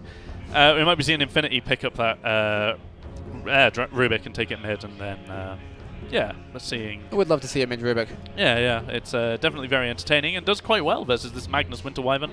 Winter Wyvern allowing you to stop you from right-clicking your heroes, but what's to stop Rubik from blasting you for half your HP? Yeah, it's going to be interesting to see what comes out. Void gets banned. Very kind of interesting hero to play versus Drow Ranger. You just drop a Chronosphere and she's gone. His blink as well, allowing him to get a little bit more maneuverability in regard to dealing with that Gust. Yeah, and when you get higher levels and get higher range on that Time Walk as well, Definitely. Really just close the gap on the Drow. Yeah, they're trying to ban out some of these more slippery heroes on Bristol's side, getting rid of the Void and Monkey King, following it up with a Slardar. Interesting, it gives them some of the blink initiation that they were lacking so far in this draft. Also allows them to put some minus armor on heroes. That's only going to add up to the Drow's benefit. The new Bash, definitely useful for an offlaner. Allows you to beat the enemy safely in a silly. And gives you the opportunity to, kind of prime a Bash ready for a gank. Exactly. Which is always incredibly strong tool, knowing as soon as you go on someone, you hit them, they're stunned. And then you have your Q to follow up with that stun, and with a Rubik as well, maybe coming with you for a gank. That's a lot of lockdown. That's just going to keep people stunned for a very long time. Yeah, certainly. Going to be interesting to see what Warwick decides to pick up here. They're missing any form of safe laner or mid hero, unless they're planning on taking the Magnus mid, though it has definitely fallen out of favor over the years.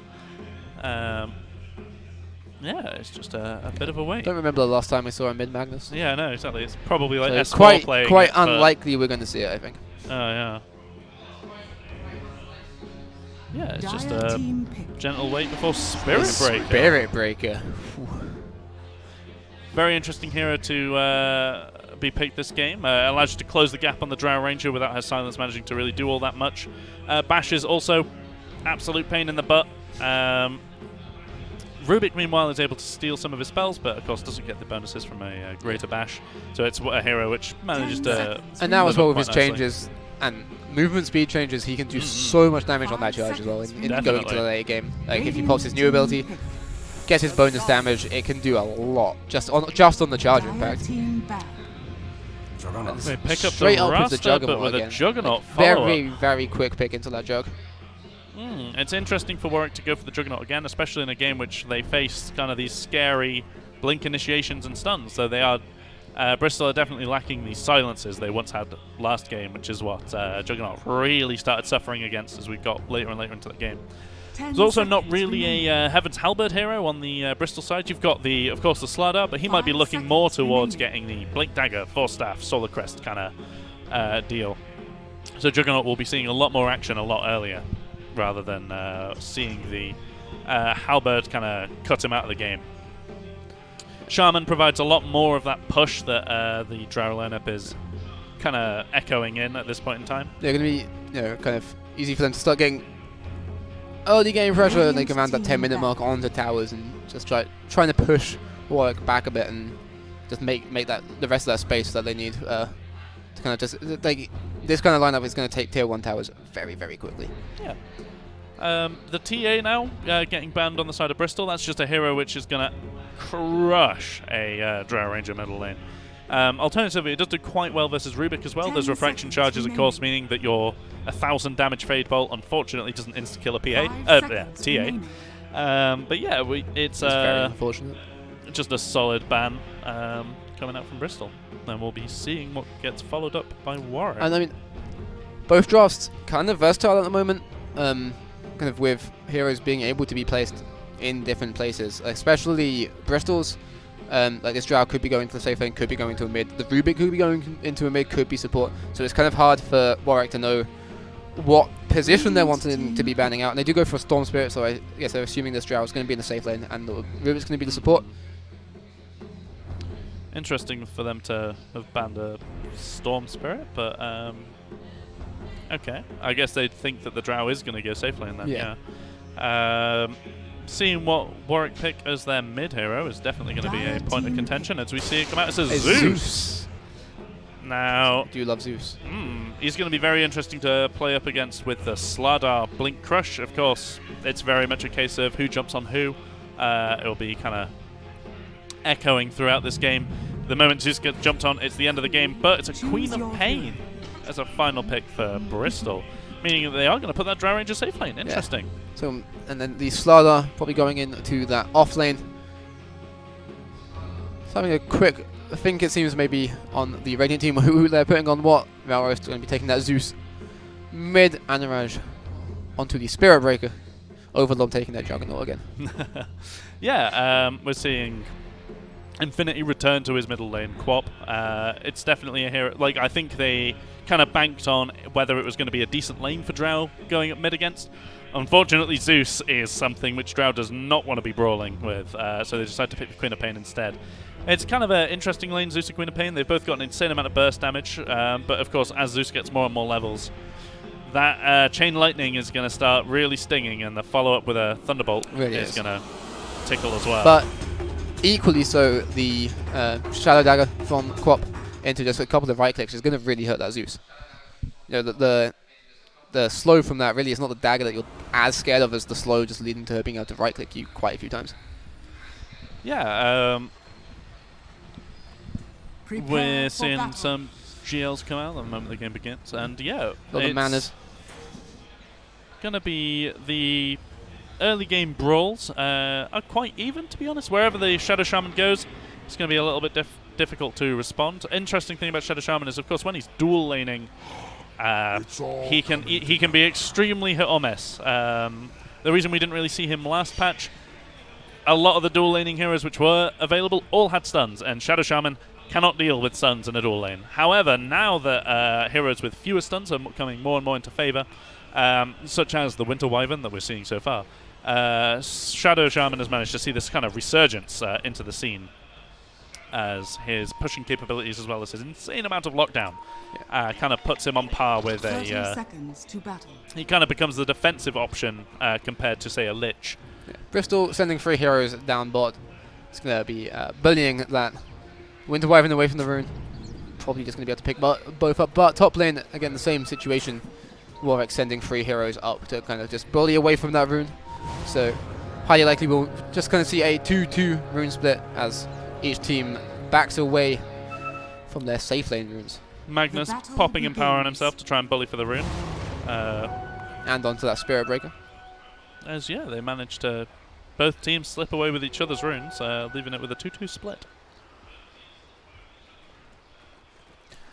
Interesting Dire Ward set out in order to block the Radiant Easy Camp immediately, trying to negate some of that pulling going on bottom lane, as we'll be seeing the Rubik Slardar going down there as well. They'll definitely benefit from a lane like that. Meanwhile, charge onto the Drow Ranger. Not a whole lot of damage, just getting a couple of right clicks in Ultra though with that Orb of Venom as well is going to do a decent amount. Just harass her a little bit, but And the level 1 charge without the bash on its own not going to do a whole lot. Yeah, definitely. Bottom lane is definitely going to be a severe point of contention. We're seeing 2 heroes beginning to drop.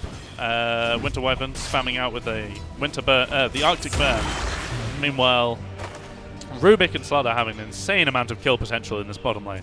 Yeah, it's 2 supports top. The Breaker and the Shaman, they're just kind of duking it out, getting a few hits on each other. Like, Empower is going to be really nice for this Shaker to kind of this Spirit Breaker to get some more favorable trades. Just going to charge on and get a couple more right clicks onto that.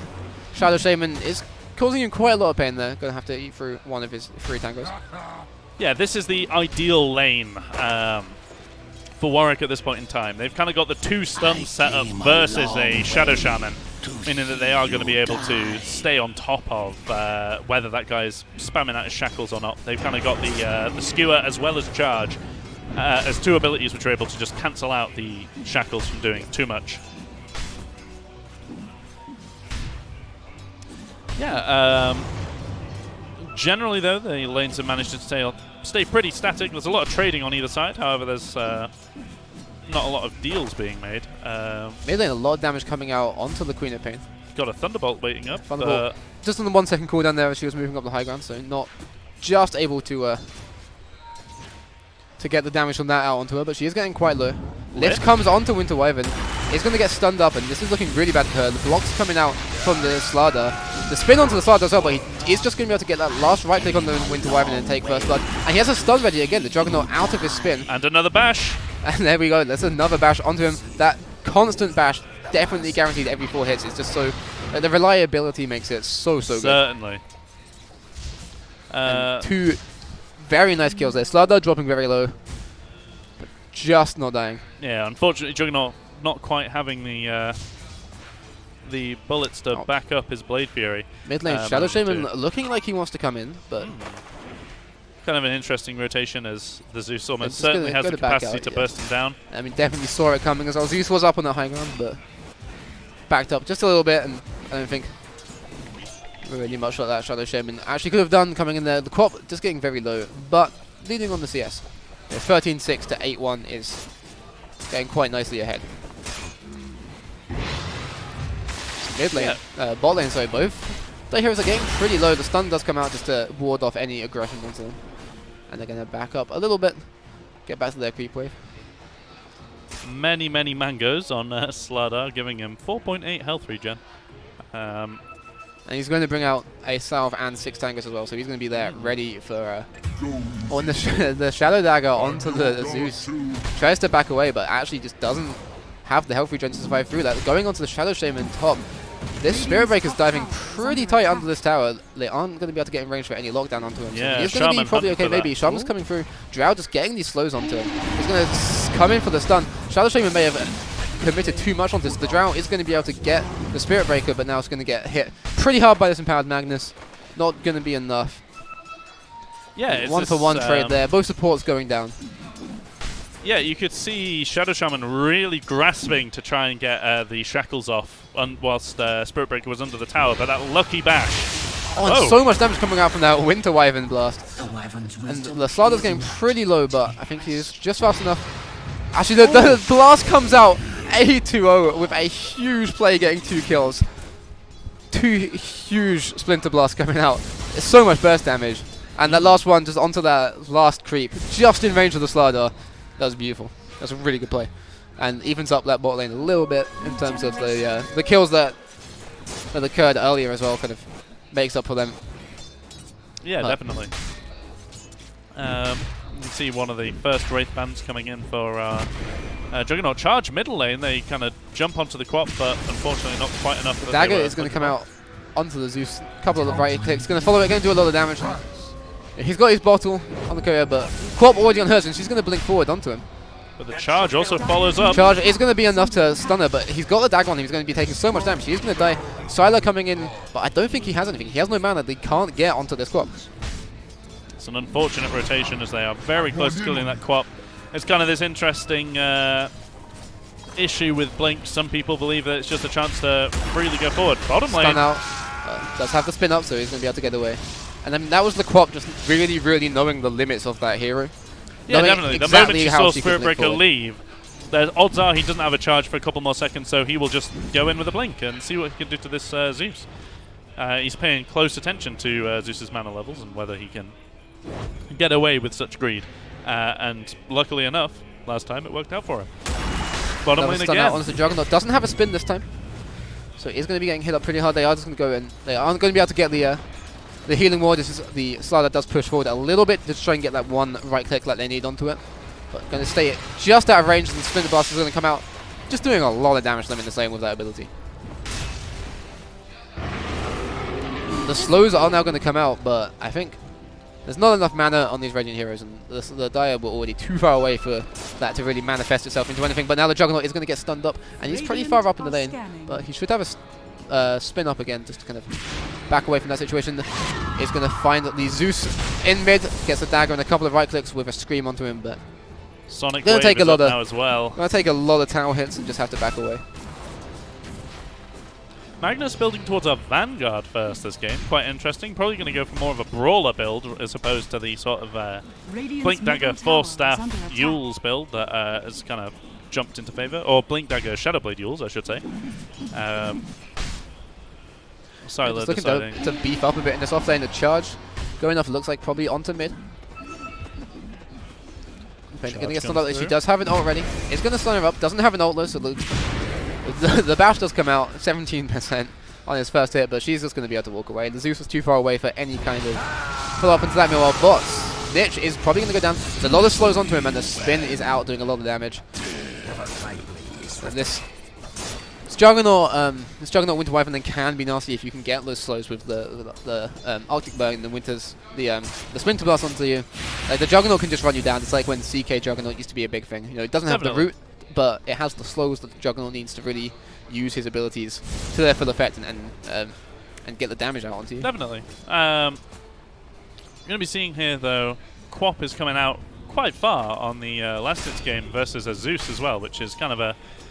well, the lineup is definitely favourable to her, and she's definitely done it justice. Bottom lane. South going to get cancelled out by a Fade Bolt from the Zap out onto the Spirit Breaker up top. Just smacking down that Shadow Shaman, just Trey's coming out. Drow looking like she's going to come in, gets the silence and the slow. The Hex did come out, but it looks like the Shackles, just as he is about to run away. Just enough, the range on those Shackles perfectly Magnus calculated. leaving his friend to die because he Well, has no but mana. Overlord gets a kill. There's one charge just there for Bunny's low, so he's just going to one dirt walk away and a mow at them. But the Starlight go down again. In this mid matchup, however, I mean, definitely has been decided. Hit 42 and 16 in the last hits denies for that co-op. Top of that leaderboard, 26 and 3 for that Zeus. He's had a very rough time. Yeah, Quap is a brilliant pick versus the Spirit Breaker as well. It's just that a hero which can get away from these Spirit Breaker ganks unless she gets bashed. Too. Charge was coming into the Shadow Shaman, but cancelled as he started to back away into the jungle. I think they think there's a ward on that high ground, but we'll be disappointed if they try and find it. Stun out into the Juggernaut. He does have Spin though, so he's just going to start walking away. Splinter Blast comes out. It did a lot of damage to that Slardar, but Juggernaut is taking so much damage, he has to back away. And he has no more health regen, so he's going to start struggling to stay in this lane. Yeah, he's going to have to TP home, get his health and mana back, and then come back. The Splinter Blast is so close to killing Slardar. A2O is doing so much work on this hero right now. Of HP. Oh, the and the Zeus ult, well the salve wow. just keeps him above that health threshold for the Zeus ult to be enough to kill him, and that Slardar narrowly surviving twice there. But A2O is doing huge stuff. Yeah, definitely. Being a very cheeky boy on this bottom lane, managing to kind of escape death multiple times. Yeah, it's definitely an entertaining style of game to watch. Radiant do manage to get a D-ward on the Observer ward that was keeping Drow safe, allowing her to farm top lane whilst she had vision within her immediate jungle, stopping her from getting ganked by that Spirit Breaker. Though Shadow Shaman coming forward to look for the rune, but going to cancel that Shackles after Spirit Breaker doesn't really manage to get it. Drow coming in to keep her friend alive. Going to start hitting up the high ground onto the Spirit Breaker, but he's going to be far enough close to his tower that he can just kind of walk away. But Omni Slash comes out, but isn't able to find anything. The Quap's there. She's going to blink forward onto him. And he has no spin right now, so all of this magic damage that this team and the stuns are just going to take him down. But there's a really nice save almost from Winter Wyvern. A2-0 doing his very best there. Just not able, but the charge is still coming in. No, the RP's been used. I wonder That might have been to kill the Rubik, perhaps, before. Who knows? Yeah, the Rubik managed to die just to that Omni Slash. Like, I think it must have been the first or second bounce that were the ones that killed him. Though, yeah, it kind of started not turning out so swell for our Juggernaut friend as he found himself under the Tier 1. And with A2 on that with Wyvern almost managed to save him with that Cold Embrace, but just not enough really. Magic damage ticking down on him was just a bit too much to get him through that. Radiant's top tower. So we'll see Freezing doing what a Drow does best, just taking Tier 1 towers as soon as Winter's the Curse tension out onto the Rubik, just a Stardust smacking him right now. The Shockwave is going to come onto them. Stun onto the Wyvern, and the Bash is going to do so much damage to him, but this Slardove is in a really bad place. The Shackles does come out. It counts very quickly, but it's just enough to stop that Juggernaut from chasing on. The Splinter Blast is going to come out, do a little bit of damage, not quite catch the Stardust. He was just out of range of that, so... Drow use that Winter's Curse without picking up a kill is unfortunate. Just the Magnus not quite fast enough to get into position. And we'll see that Drow manages to take the Radiant top Tier 1, and Quap now is beating down the mid Tier 1 as well. So just with that fight, you know, in that bot lane, carrying these two cores, just using it, little bit of space, get some free creep waves, and just pressure those towers. Yeah, it's Zeus though is managing to find some of his core early game items. He does manage to now have his Soul Ring. Allows him to spam out a few more spells, kind of deal with heroes which are coming to try and take his tower. And we're going to see the farming speed of this Juggernaut gradually increase now with that Empower on him as well. I mean, these cores on Bristol are storming ahead right now. Certainly. They're having really, really good games. Drow Ranger is just managing to really farm up the jungle. Her team quite happy to kind of reveal themselves bottom. Yeah, and Drow, you know, with that new ult now, can one-shot these agents, so... Wyvern moving into the jungle?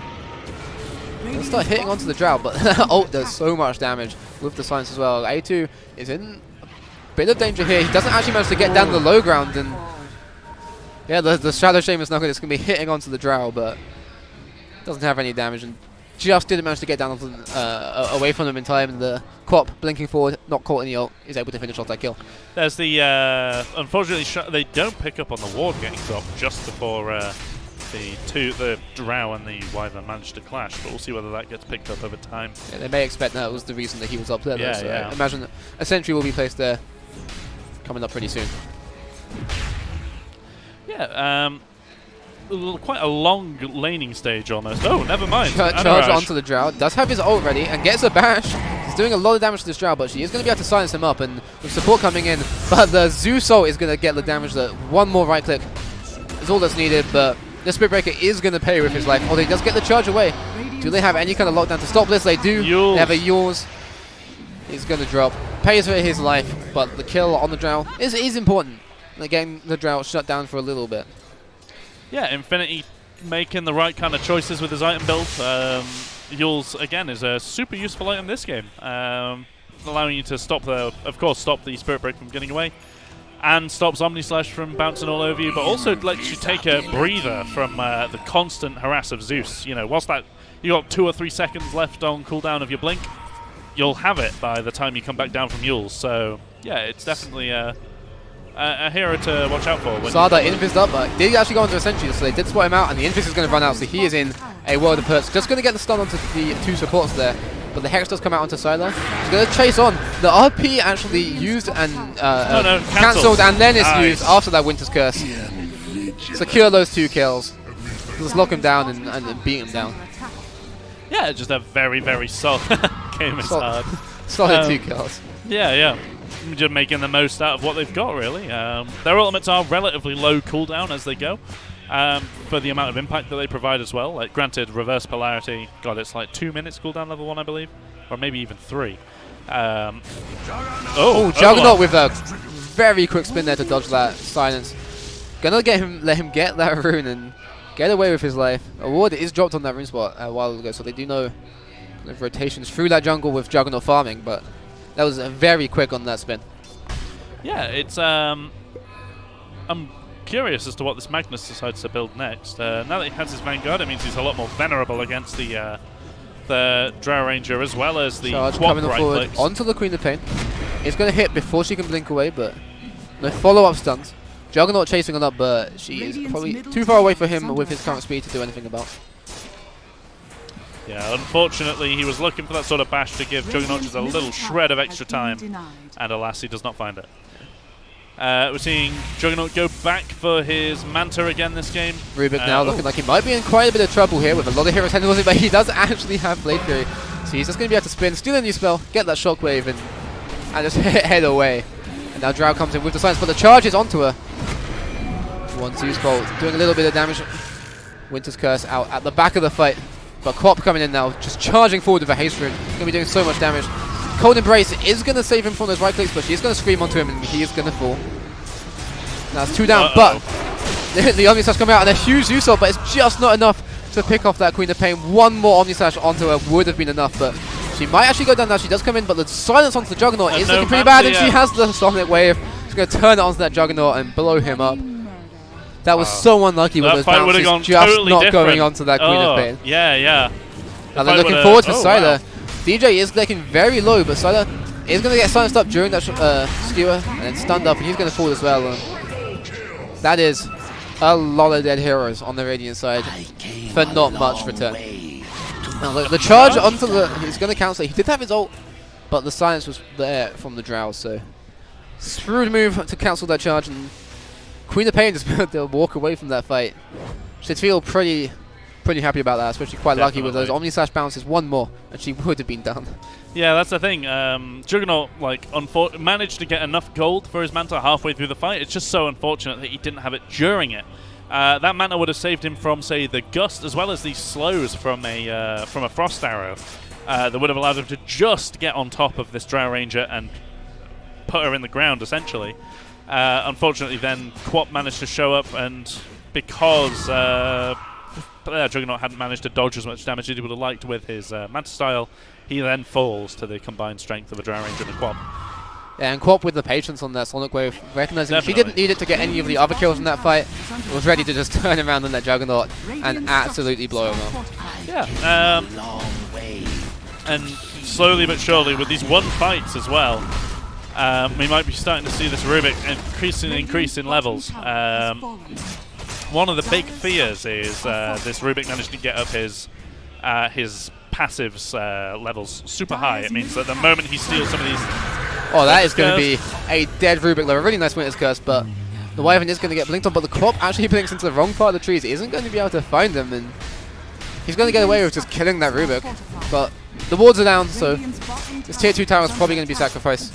And they're just going to have to settle for trades at that mid tower and pressuring the top as well. But TPs are going to come into top, so it's going to get a little bit of damage out onto that tower. Magnus is going to TP away, and the Zeus is going to be sacrificed. Up there. Yeah, unfortunately managed to get catched TPing out with the Magnus.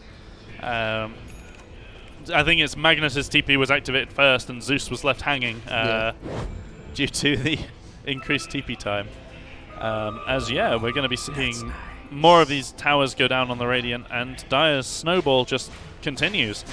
Drow Ranger picking up her Blink Dagger as well is going to be further aiding her farm, as she's going to be able to just go from Ancient Camp to Ancient Camp, farming up using that new ultimate ability to get those piercing shots, instantly killing Ancients and allowing her to farm far faster than many other cores. Yeah, stacked Ancients with Drow now. The ability to one-shot even the biggest Ancients is so nice. Like, you can ramp up your farm so quickly. Smoke from the Dire team here for Bristol, coming into the Radiant jungle. Do you ping out? They know the Juggernaut's here.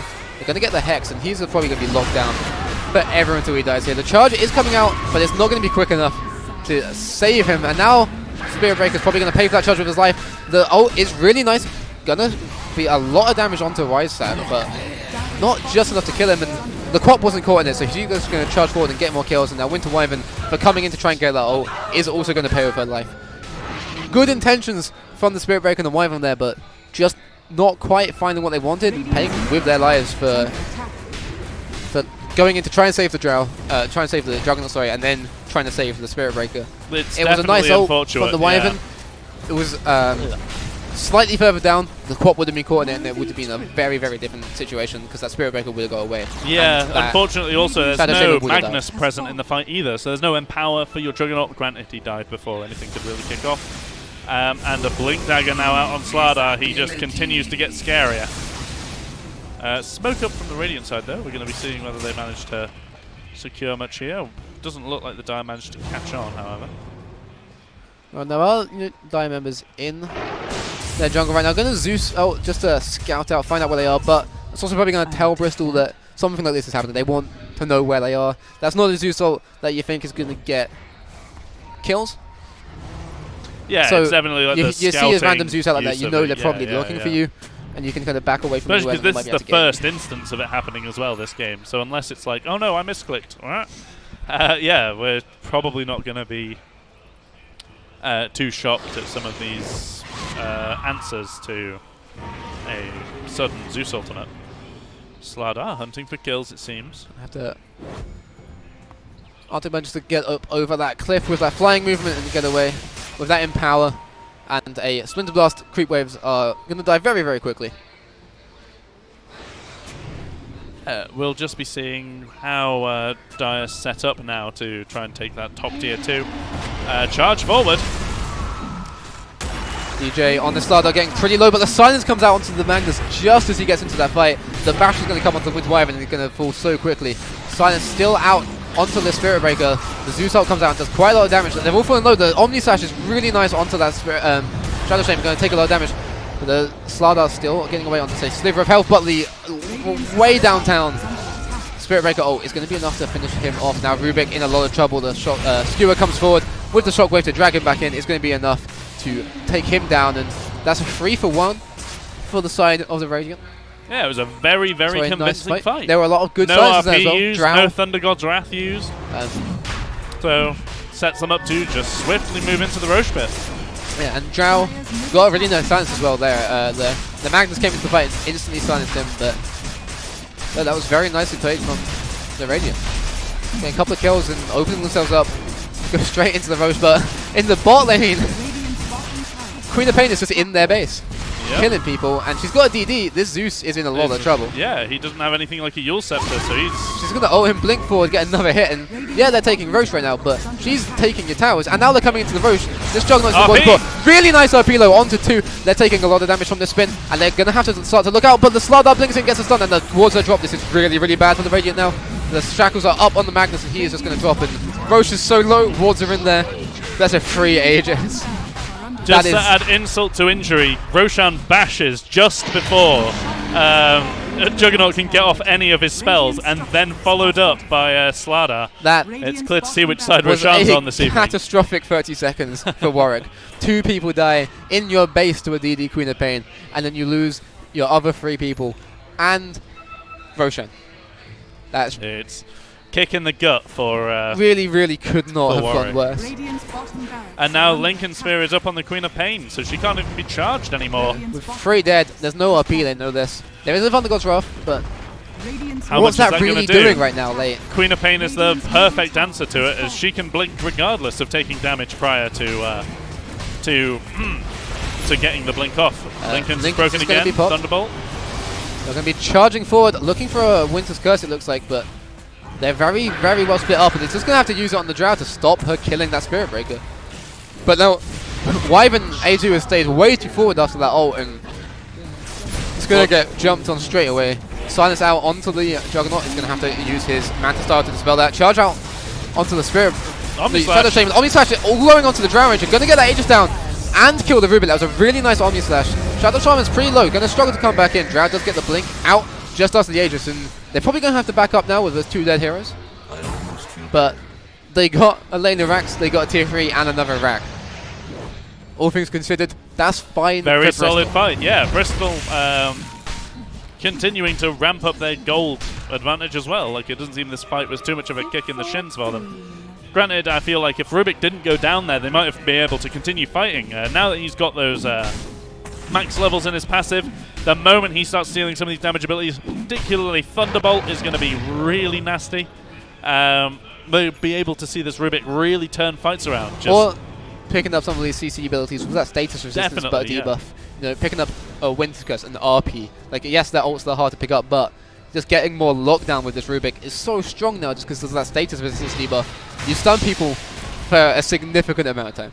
Yeah, it's definitely looking more and more convincingly towards Bristol's side. They've just gone from 2k gold lead to 14k whilst 2 heroes are dead. Unfortunately, the Radiant are just not able to find the resources they need to claw their way back into this game. You can see that the top Radiant jungle is very heavily secured right now by the Dire side, as we'll be seeing them kind of take their hold there rather than the Radiant jungle, knowing that the Tier 2 is still well and good. Radiance on Queen of Pain. Radiant's top tower is under She's just going attack. to come and hit down the rest of that Tier 2. Radiant's top tower has And fallen. this is something where it's not like the Radiance gives you evasion, it's that it provides others with mischance, meaning that this Juggernaut is going to be Having having a rough even time. more issues. Where he can't just deal with it with a... oh no, Monkey King Bar provides True Strike, doesn't it? Yes. So I guess you would still manage to... Yeah. Monkey King Bar's still good against the Yeah. the Radiants, and Omni Slash doesn't miss, Oh, true. Yeah, so you're right. not too bad. Yeah, so we'll just be seeing how Radiant manage to try and secure their jungle again, if they do.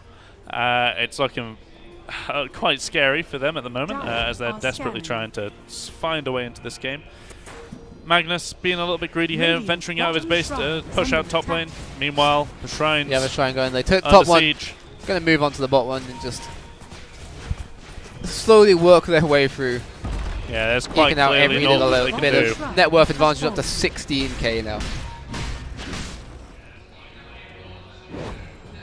And yeah, we'll just be seeing them continue making rotation. Radiant scan comes out. He's They gonna know see the they're in crop, their jungle.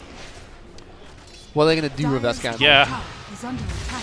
It's more just safety for Zeus to try and do something with this top tier 1, but Slardar answers the call. He sees that there's creeps about to start beating on that tower, and he's ready to find He's another actually counter kill. gonna Actually, he's blink going to onto find the the Zeus, Zeus.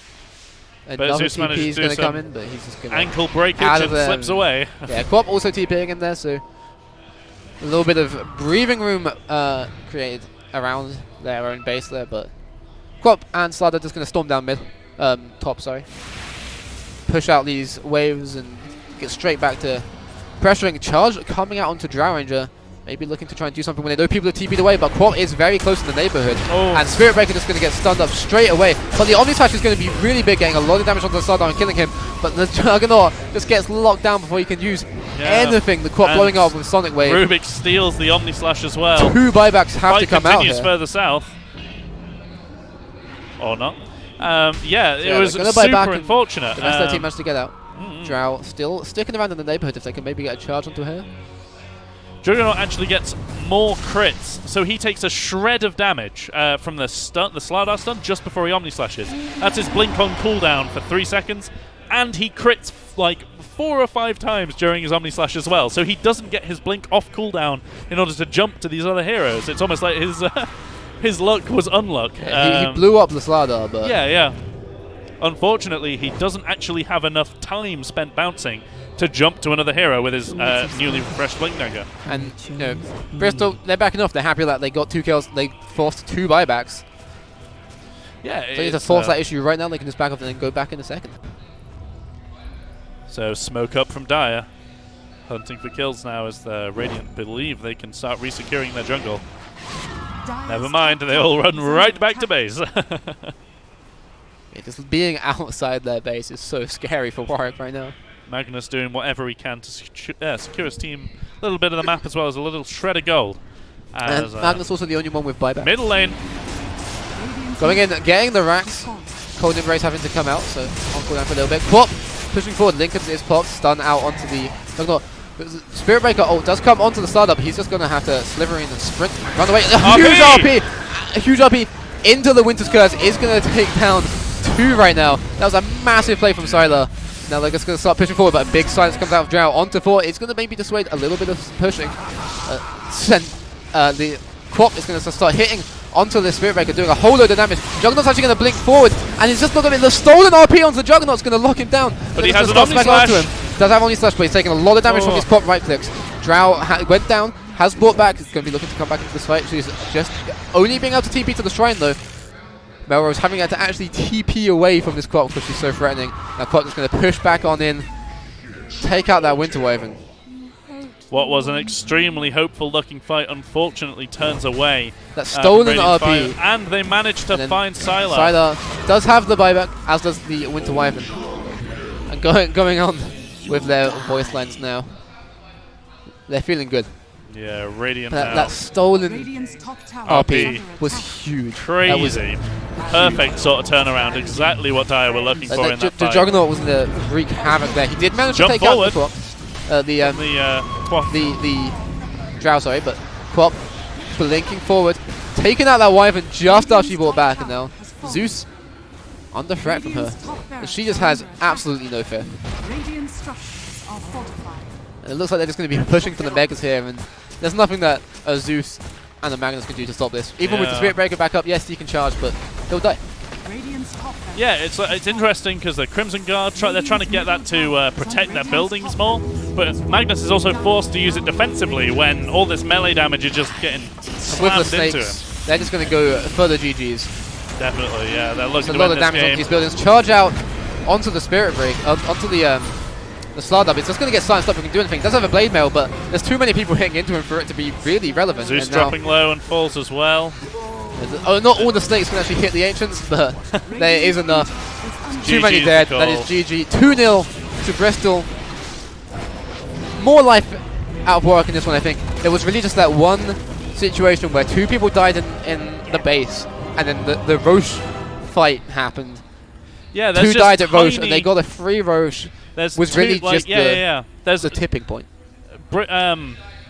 Warwick keep having these amazing fights, but then just the tiniest thing goes wrong, and it's like because they don't really have a ton of stuns in their lineup, they don't really have the ability to recover from any form of mistake. So it was when there was the huge RP middle, bringing together Drow, Quap, as well as the Shadow Shaman, all into one big bundle.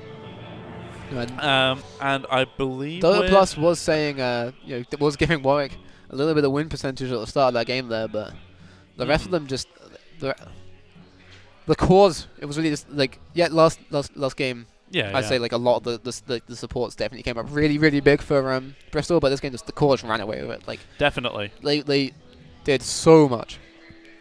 There was an awful lot of what I was talking about with the like slight misplays and stuff. There was the huge RP, but of course the Winter's Curse also recognized. Oh my goodness, there's a lot of heroes together. As a load of heroes together, so they're gonna drop the Winter's Curse, and that stops Juggernaut from being able to just wipe out the Dire side. I mean, A2 did really well in that Winter Wyvern. His Yeah. Winter Wyvern play was excellent, especially in lane. He gave that Juggernaut a lot in that lane. Like, he Definitely. played very well in that hero.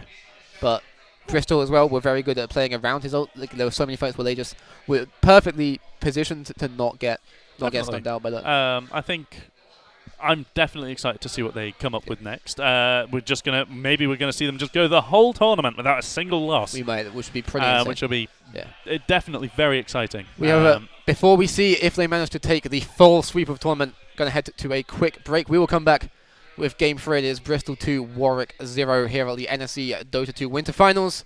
Don't go anywhere. We'll be right back.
This is the same old crap over and over again.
Take it from me, I've learned my lesson.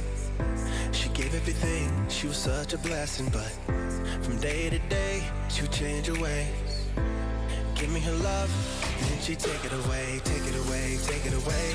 Just like the Reaper, thought she was the one for me, turned out she was a sleeper.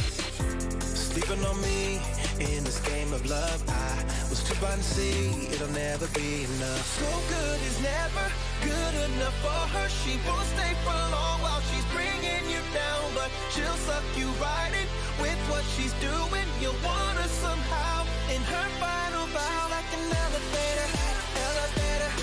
She'll take you up and bring it down, down, down. She's like an elevator, elevator. She'll take you up and bring it down, down. Just like an elevator.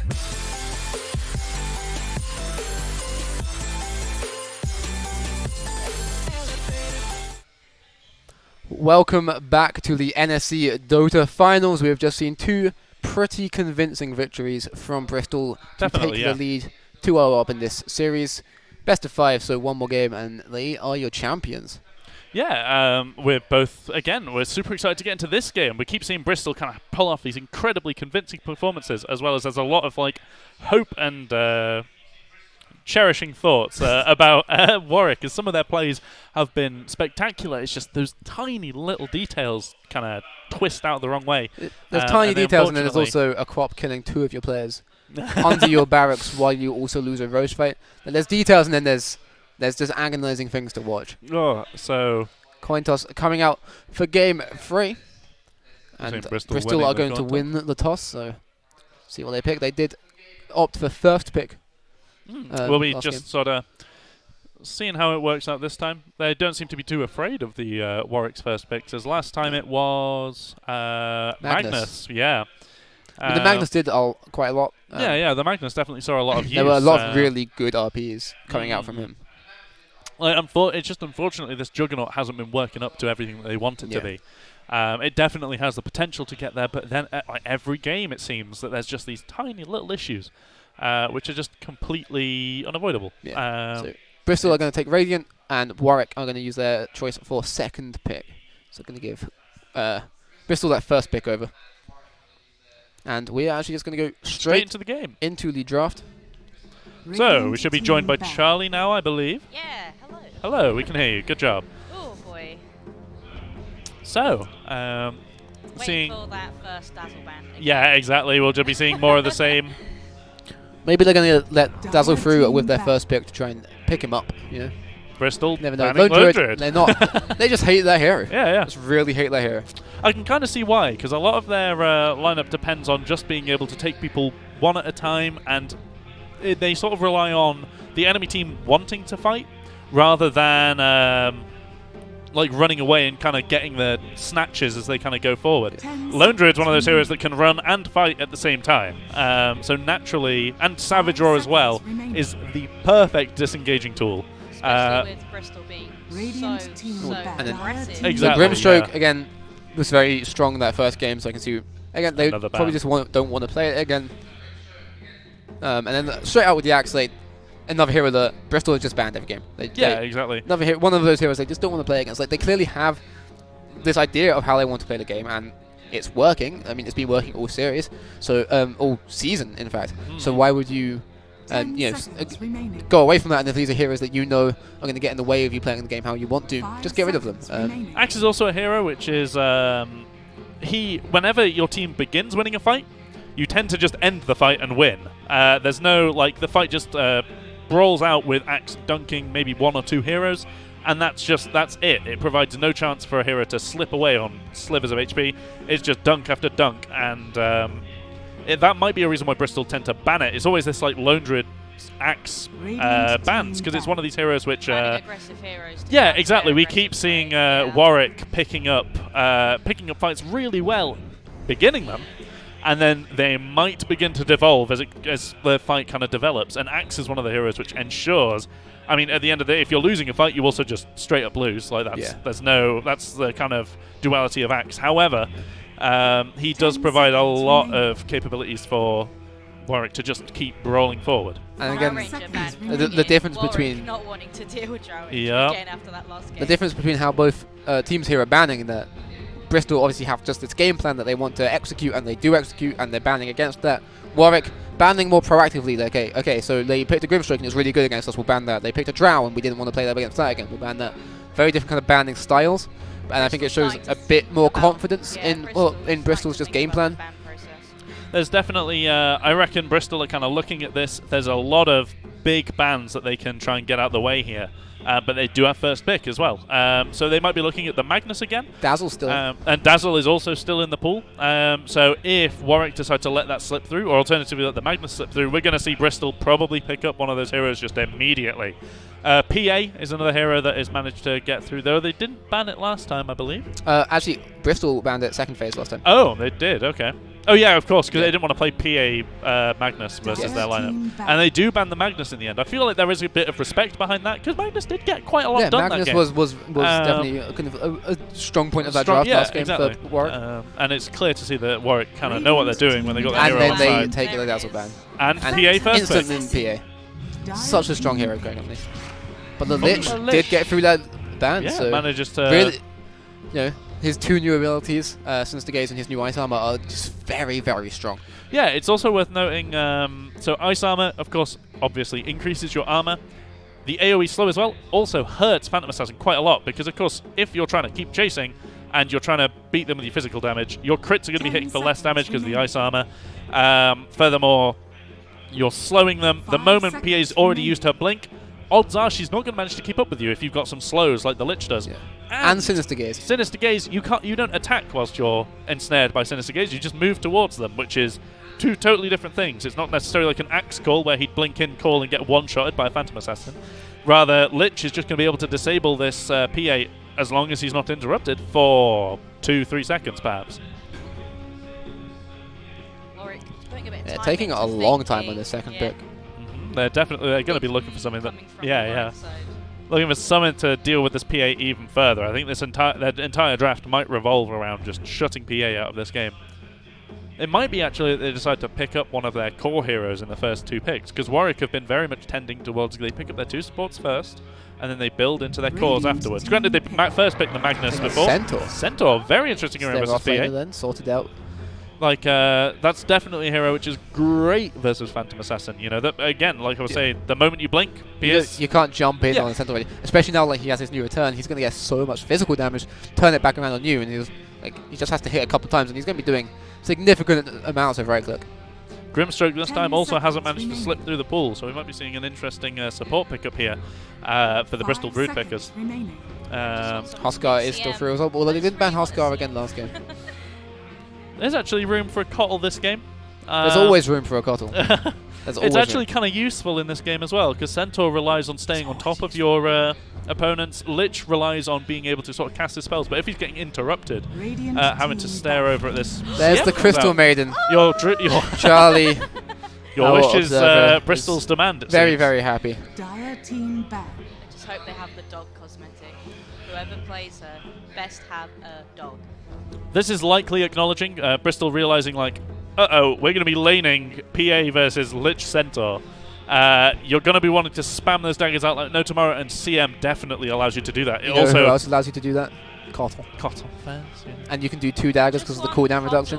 For the Throw 2 daggers. It's nasty. It's Unfortunately, we'll be seeing the CM come through instead. They seem to place more weight in the stunning and slowing capabilities of a CM than the overall heals, damage, and and all-round amazing properties of a Kotl. Yeah, Void is just a terrible hero to play against at the moment. He's so strong. Storm Spirit banned from Warwick as well. yeah, I think Warwick is scared of these big snowball heroes. Storm Spirit, of course, 10 being. Ban next then. remaining. Ah. Alright. 5 Okay. seconds Can we turn her mic off? I think I see the controls for it there. Let me just reach across. And so, Slark ban as well. It's another... Oh, Slark ban versus PA. Interesting. I mean, it's one of those heroes that can slip away from a PA quite easily. Can that also a pun? purge off the root. Pardon? Slip away. Was that a pun? That wasn't a pun, but you've made it one now. And yeah, it's the heal. Like the constant agility steal is also very tasty versus heroes like 10 CM. seconds Her remaining. armor is just going to keep going down. PA, her damage is just going to keep going down. Though a lot of her damage is founded in plus damage items rather than agility. And it'll be interesting to see what Warwick decide is going to be their 5th ban. As Yeah, both teams pretty open now as well. Like when you're looking at banning, like they've got both teams have a support and the core. It's not that you can start kind of targeting your bans in any one direction. Both teams looking to pick up 2 more cores and 1 more support, obviously. So an option here could be Terrorblade. Granted, he suffers versus PA. His crazy high armor, however, means that earlier on, he's going to be managing to take down a lot of towers as well as brawl this PA. He has a Centaur Warrunner for when the PA jumps. So stuff like a Terrorblade could be of use. CM also isn't a hero that can really deal with... It's Terrorblade just beating slapping you silly. So, you know, there's a lot of options for Warwick to go for their core hero this time. Unless they go for Juggernaut again, 10 because seconds 3rd time's the charm. Why fix what isn't broken? Yeah, exactly. 5 seconds Um, remaining. The TA ban coming out as well for Warwick. yeah, just kind of not wanting to Snowball deal with. heroes, Yep. The minute you get any type of dominance. a lot of these little mids as well. They're just really Rubik early has against. managed to get through. Rubik from Bristol last game was played absolutely spectacular. Yeah, Definitely. getting a lot of big steals. You know, that stolen spin to keep himself alive, and then straight into Shockwave. The stolen RP obviously stands out. Definitely. It's think just, it'll be- it's just a very strong hero at the moment, and he was played very, very well by Bunnies. And Warwick could also go for like a mid Rubik. That's an option for them to sort of try Warwick and. are also about to run out of Radiant reserve time. team Oh, pick. dear me. Five The Winter seconds. The Wyvern Wonder again. Wyvern again. Why fix what isn't broken? A2 was excellent on that hero last game, so I'm excited to see what he can bring to it again. Definitely. Like Winter Wyvern has been consistently a big player. Yeah, in now some they of these have fights. a lot of stuff like they had last game as well. The setup with that her roll into an RP, but now they have her roll, and then you can time the stun after it. You can time the lit shot after it. They have a lot. Yeah, definitely. That it 10 doesn't. It can be seconds a big kind of initiation tool, not just that tool. Like how we're seeing people Leshrac. saving. Ooh, okay. Quite interesting. Gives Bristol some of that push that they were sort of lacking beforehand. And then Invoker Invoker. is the response. There had to be one. Mm-hmm. There has to be one. Leshrac as well is like they might have been planning on putting him mid, but Lesh Dire versus team Invoker ban. is not nice. Bristol This going time- to take their own Spirit Breaker this time. That's kind of the sort of counter you want versus Invoker. It's going to be very heavy on the on Warwick's side to be getting those TP rotations into their mid lane. Means that Invoker is also discouraged from going towards a Exhort Quas build, instead maybe choosing to opt towards Quas Wex, which unfortunately puts him kind of down the sights of a PA. Granted, he'll have more control with the kind of Quas Wex deal, but he will unfortunately not have the damage that he needs. Like, I'm feeling the Yule's combo this game is... Like, of course, Wet's going for that Spirit Vessel first is going to blow up heroes like Leshrac and Crystal Maiden. Yeah, I think it's interesting to see which way it will go. I feel like they might need the damage, however, to be dealing with this PA early on. Centaur Warrunner gets a Stomp, Double Edge, and a Sunstrike comes in, is going to kill PA regardless. But if it's like the Quas Wex Invoker, I feel like it gives PA a little bit too much breathing room. 10 seconds remaining. Also, there's no real like healing heroes on Bristol's side, which may discourage you from going towards like the Spirit Vessel build. Granted, it's still particularly strong. Excellently good. Yeah, it's just a very good build. Excellently good build.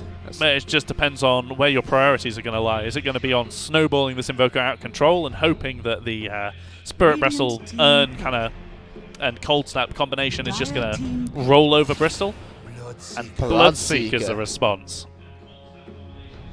Quite a scary 5th pick coming out here as Invoker struggles a bit versus that. There's a lot. Can no longer kill with his ult anymore though. Does have to get a right click or some other form of damage in for that final tick of damage, because yeah, that Rupture can't be lethal damage anymore.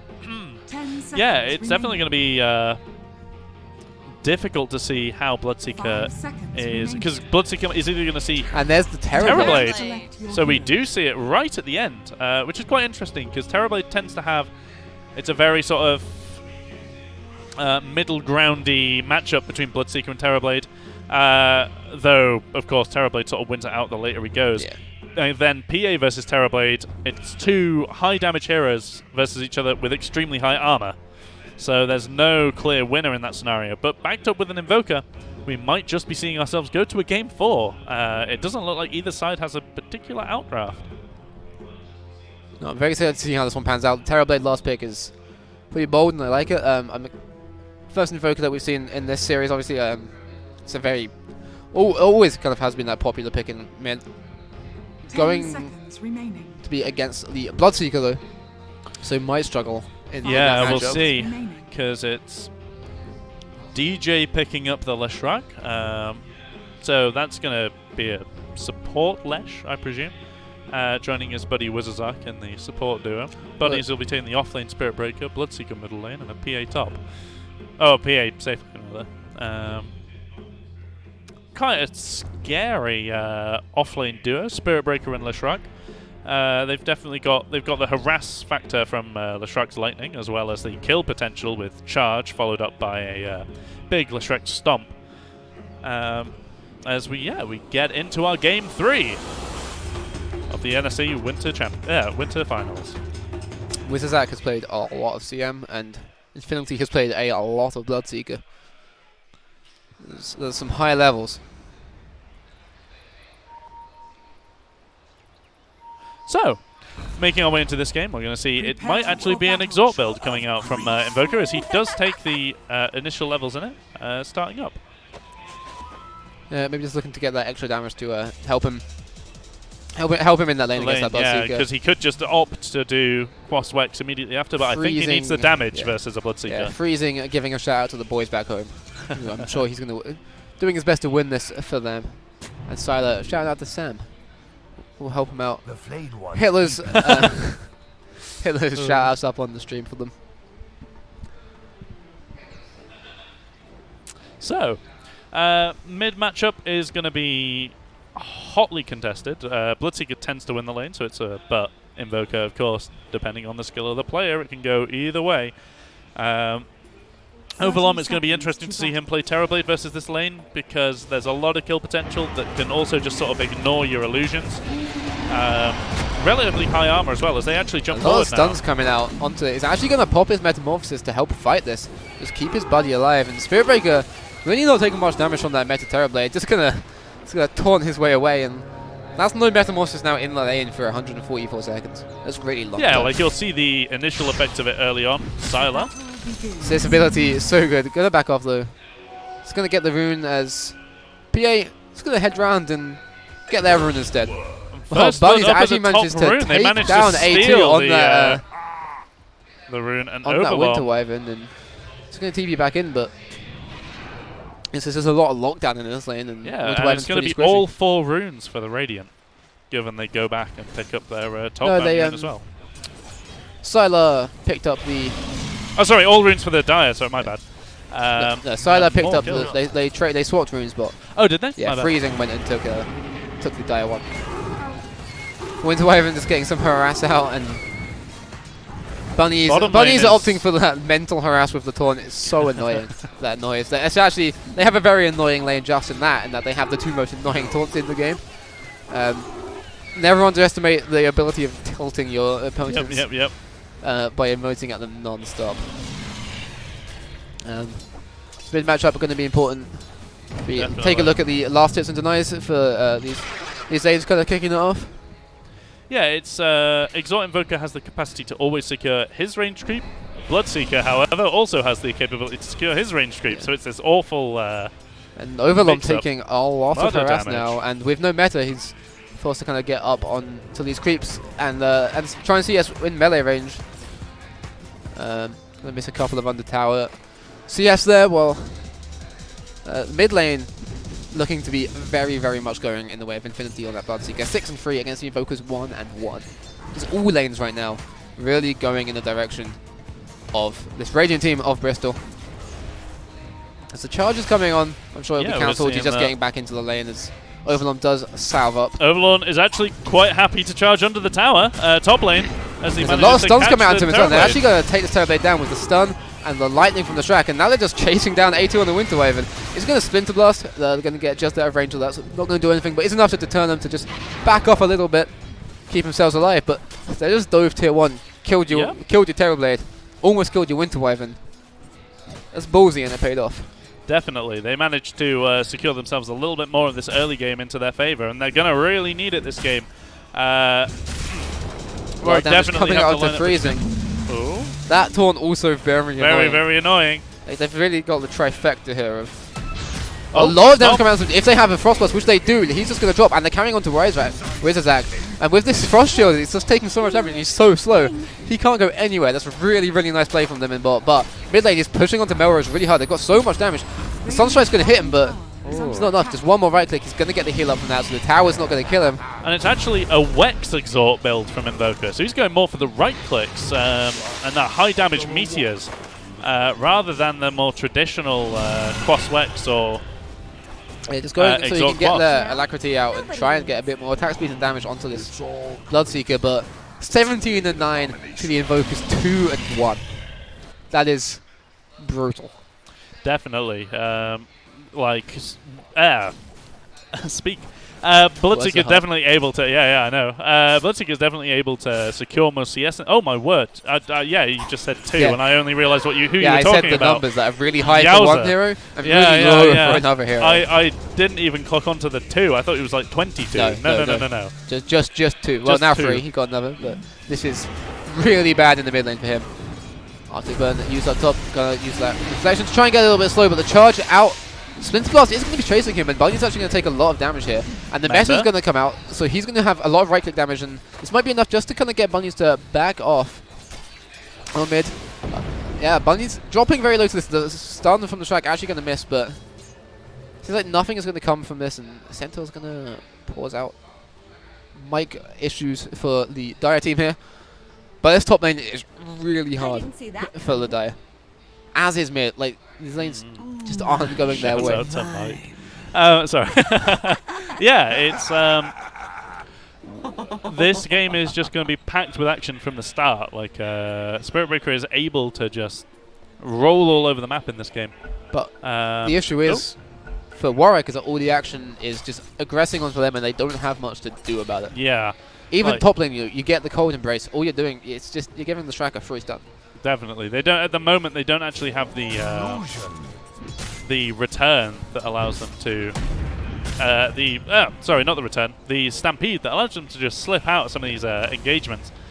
Luckily for them, however, they do have a Centaur that is steadily approaching level 6. Yeah. This probably not going badly for Centaur. It's probably the best lane for them. Charge out and the stun. That's just going to be a dead Terrorblade, and the Shrek falling low. But this is a Winter Wyvern. He doesn't really have the damage, and another pause coming out from. Oh, the Terrorblade DC'd. Yeah. And that's where he was set. That Yikes. makes sense. That's unfortunate. That is... Yeah, that's very unfortunate there. To a future Pretty But bad it way is, for a position 1 to die. Yeah, it's not great. It's also like Terrorblade in this lane. He has a boatload of armor. Doesn't help you versus a Leshrac. You're gonna be like with your tiny 400 HP pool.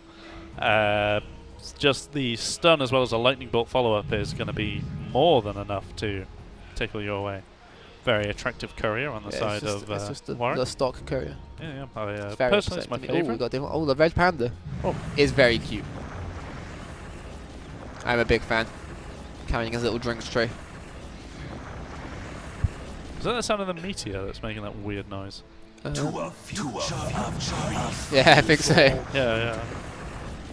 Don't know what the bug is in the river, but well. So Meteor is coming down onto Invoker here, but he's looking like he's in a pretty bad slot. This Meteor's gonna probably hopefully deal quite a bit of damage, but the Bloodseeker does a lot of right click right now.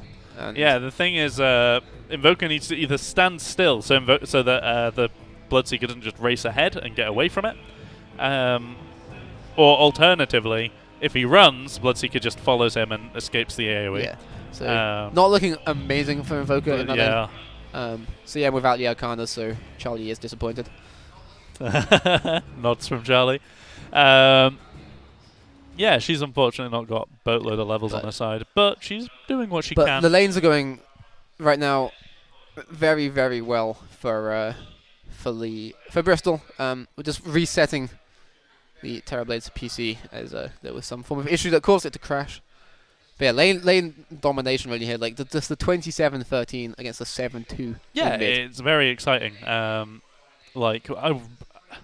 It's going to be a miracle if Invoker manages to come back from this, and we'll have to sort of see as the game progresses. Have a very kind of rough time. And he's one of those mids where it's not like a Storm Spirit or Shadow Fiend where it's kind of easy for him to fall back into the jungle and farm up there. Instead, he's going to struggle that. He can kind of opt to go get some Force Spirits.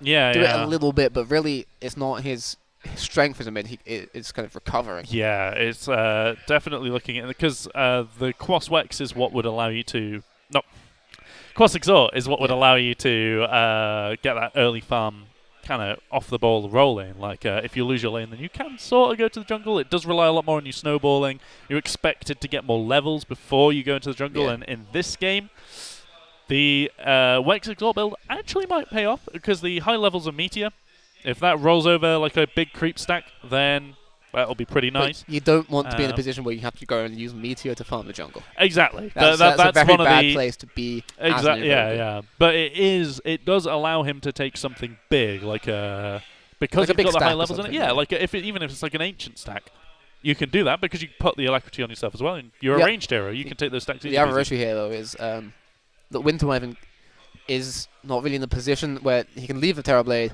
and go and stack fully Invoker. Yeah, because Terrorblade will just die. Yeah. Like 100%. I mean, the Terrorblade's dying a lot with the Winter Wyvern there as well. We're all back into the game, so head back in. Both teams seem to be ready. We're going to unpause and carry on. If we can jump straight to mid lane so we can see how this situation pans out. Yeah, and the Meteor, not enough. Yeah. The Bloodseeker just runs straight on the tower, gets the health for the kill, and yeah, we're just going to be seeing this Bloodseeker continue to snowball out of control. Anarage now. Lich being gone, but less ice armor is so strong, and PA is just going to have to back up.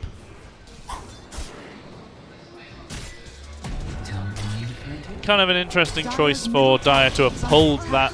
Never mind, they take out the CM, easy kills, and they also pulled their own set of creeps, so they can just drain a load of. And that was a stack as well, which they had to take. But Winter Wyvern, charge stun, going to go down. That combo is so potent, so much lockdown. It's definitely quite scary to be up against when so you're much lockdown and so many taunts. I feel like Warwick might have been banking on another one of these heavy physical damage lineups that have been shown throughout the earlier parts of this game. But now they've kind of stun out onto PA, getting very low. Just one more right click will do it, and she is going to go down. So this bot lane is showing a lot of life for Warwick. Definitely, like it's not nearly as successful as that other lanes have been. Last game, granted, that safe lane was a little bit shakier, but they managed to recover it quite soon. So a lot of this game is going to be on the back of the Centaur to try and make the space, keep his ult to get his other 2 cores out of tricky situations, so he can just try and give them the time they need to recover from the rocky start they've had in their lanes. But we're definitely seeing the more natural... Oh, never mind, bottom lane. With the Centaur TPing away to the shrine, and going to be pretty rough. Centaur is coming into mid though, but looks like he's going to be too far away from that. And top lane... just not going to get the stun. The top lane... Terrorblade falls as well. The magic damage of a Leshrac is a little pinch too much for the rest of the team to deal with. Now we're seeing Radiant really coming out on top on some of these last hits. I'm interested to see what the net worth is like as well, because they've been managing to secure the most kills. Yeah, it's just I mean, it's a 2k net worth in terms of teams. Charge coming out probably onto the Centaur, and he's really deep under the tower. But as Sunstrike comes out... The Sunstrike onto... And they are going to be able to pick up the Bloodseeker, which is really big. But this Centaur is going to be in a pretty bad situation. There's not enough... Oh, he's going to Stampede back onto him, and this Spirit Breaker's looking like he's probably going to be dead. The stun comes out, and Invoker not going to be able to pick up the pill, but... A little bit of help for him, but the Shrike comes in and he has an Edict up. Stun to 2, he's going to be doing a lot of damage, but not enough to cancel his TP maybe? Oh. No, so close for Invoker to get out, but and just not enough. Terrorblade manages to take down the PA on a gank going bottom lane. I mean, around the map, good stuff happening right there for Warwick. Oh, so much for good stuff. But they were Winter Wyvern manages to fall as well. They were very deep under that tier 1 tower. TP rotations were going to be very easy to come in. They shouldn't, but... Getting that Bloodseeker down is pretty big for them. The Centaur got out, and I think at the moment the Centaur, they're getting those levels and those items is pretty big because they need him to be ready to go in there. And now the charge comes bottom lane as they're going to be hunting for this Terrorblade. Meanwhile, mid lane. Silence does come out though, so this is going to get kind of hard, and the Rupture onto the Centaur. He's just going to have to stand still while he watches his Lich get smacked. The Terrorblade is going to die to the PA. Sunstrike. Sunstrike, so close to hitting that. Did use a Rupture and get nothing out of it. The Lich just kind of being able to bring him back into the range of that Centaur, so Centaur didn't have to move, but the Centaur just has to stun and run. Yeah, there's when no the Bloodseeker real... is hitting him. And our charge is coming out onto him. Interesting to see if the Spirit Breaker decides to go through with it. He doesn't, he cancels it.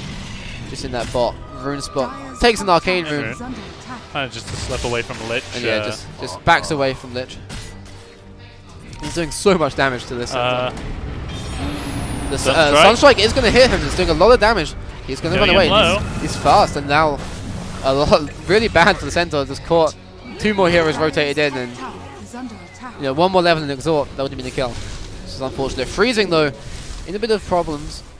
Does manage to slip out, however, with the blur. The dive under that tower, yeah.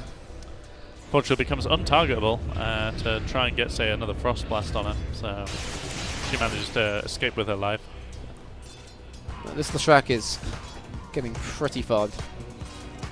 As he's moving towards a Yule Scepter. Kind of interesting. Allows him to set up his stun more. A2O. This is a dead Winter Wyvern in the silence as well.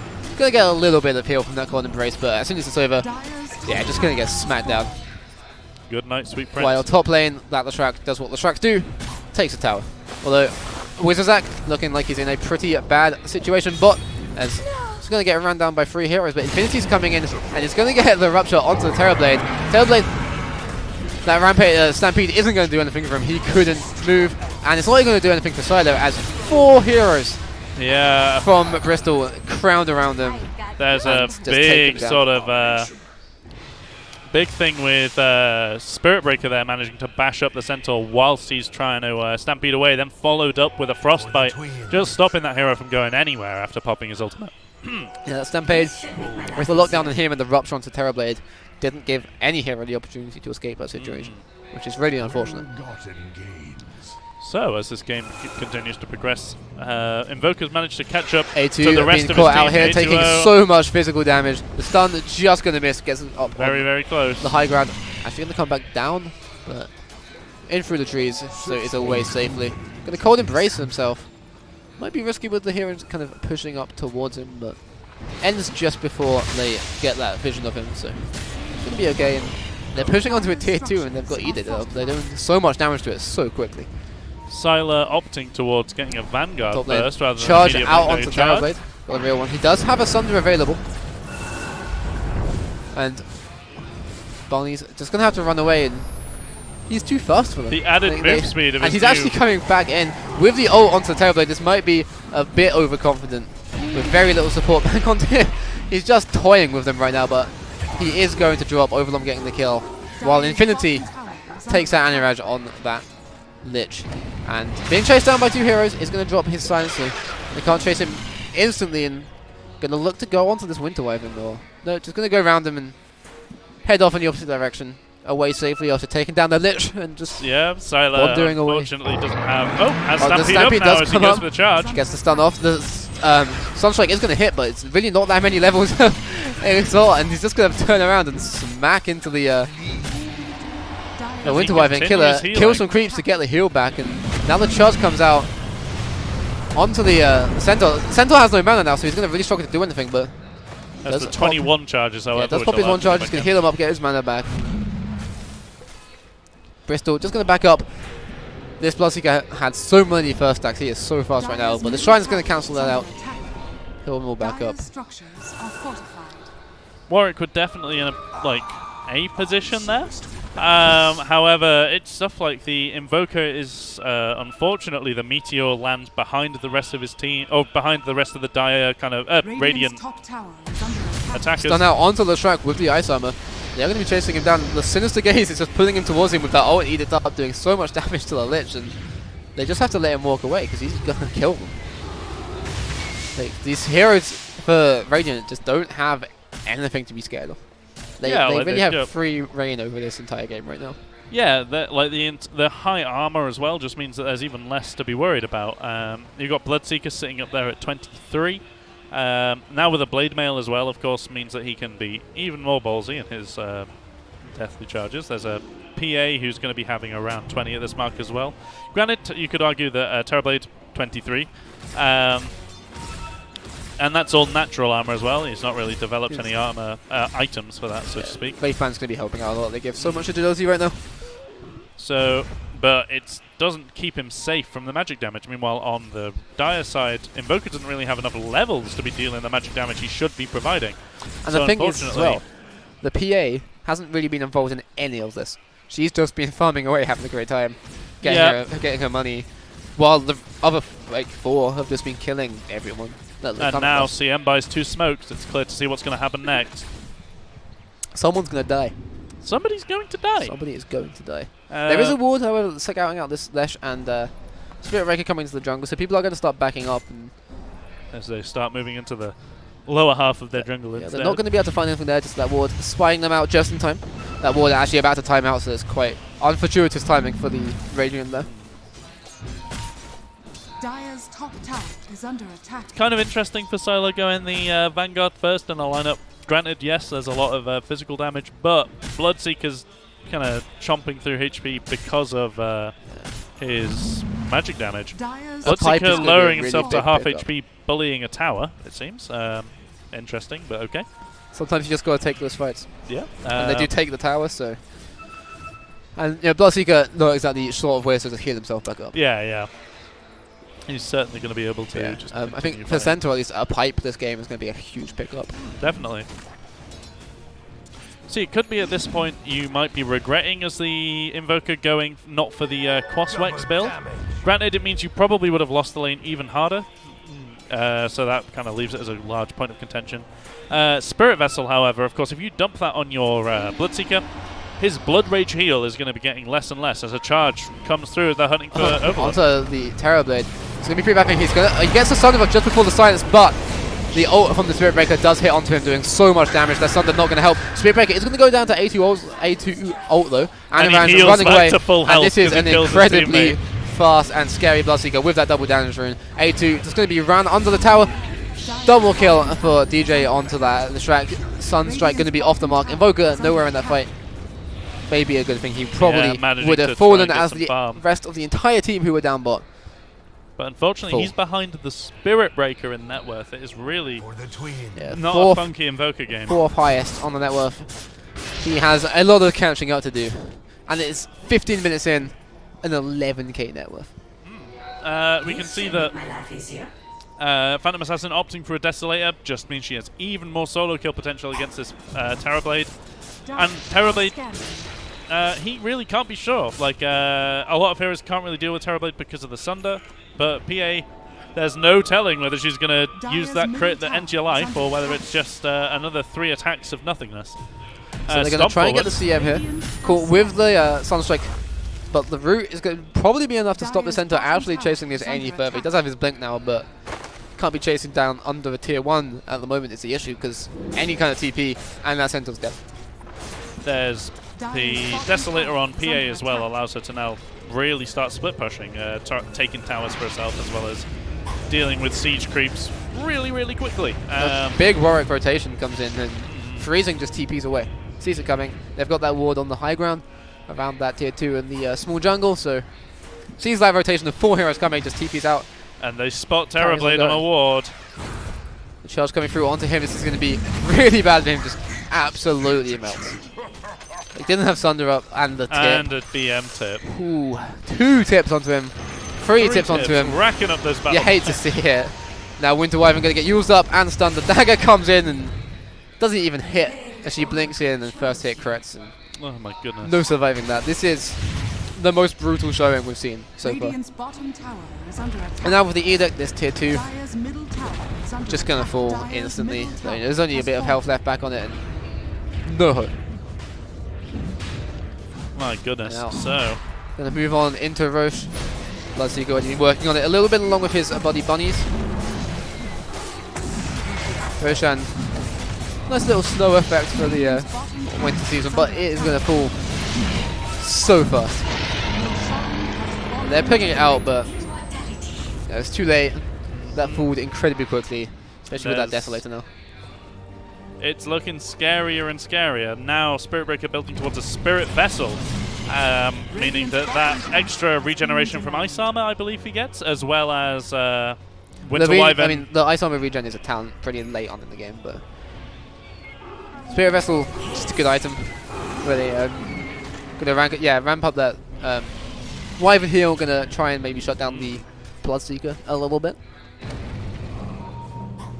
Oh, they don't manage to figure out the. Freezing is just off, getting kills. That's the nature of his hero, it seems. Now that he's got nothing to fear, and he's about to have his Battle Fury up and running as well. Only a shred of gold So away. they keep killing, and then when he's not killing, his farm is going to be going so fast. All the while, his team secures objectives as Dire scramble to try and find any resemblance of farm. We're at the 18-minute mark now, and there's a 16k net worth going in the way of Bristol. So, now we see Freezing kind of stand up on the high ground. You can see that Ice Armor being incredibly useful in trying to keep these heroes down. So, but I mean, it's a nice Winter's Curse to stall, but he's just not really doing that much damage to him. The Freezing is dropping very low, but does manage to get the Blink out. The Blinking from Centaur, but he's going to get Ruptured. He's taking a lot of damage, and Cold Embrace is going to stop that damage coming out onto him, but he's Ruptured. He can't go anywhere. It lasts so long. Infinity going to start moving away. Realize he's not dead. Come back in. Now, keep pushing so far forward. 3 buybacks coming back, and the freezing field isn't actually, it's just going to be enough with Infinity's help. 4 buybacks coming out from the Dire. If they do not get some kills here, it's going to be awful. Freezing getting so many kills. They just can't stop this PA now. Got so much damage, does get stunned up. The Winter Skirt's going to do a lot of damage to bunnies. And there's the rampage from Freezing with the dagger. And that was a lot of buybacks and a lot of diebacks. The Terrorblade and the Winter Wyvern still up after those buybacks, but they didn't stop. They're just going to take these buildings. They're taking 2 lanes of buildings right now.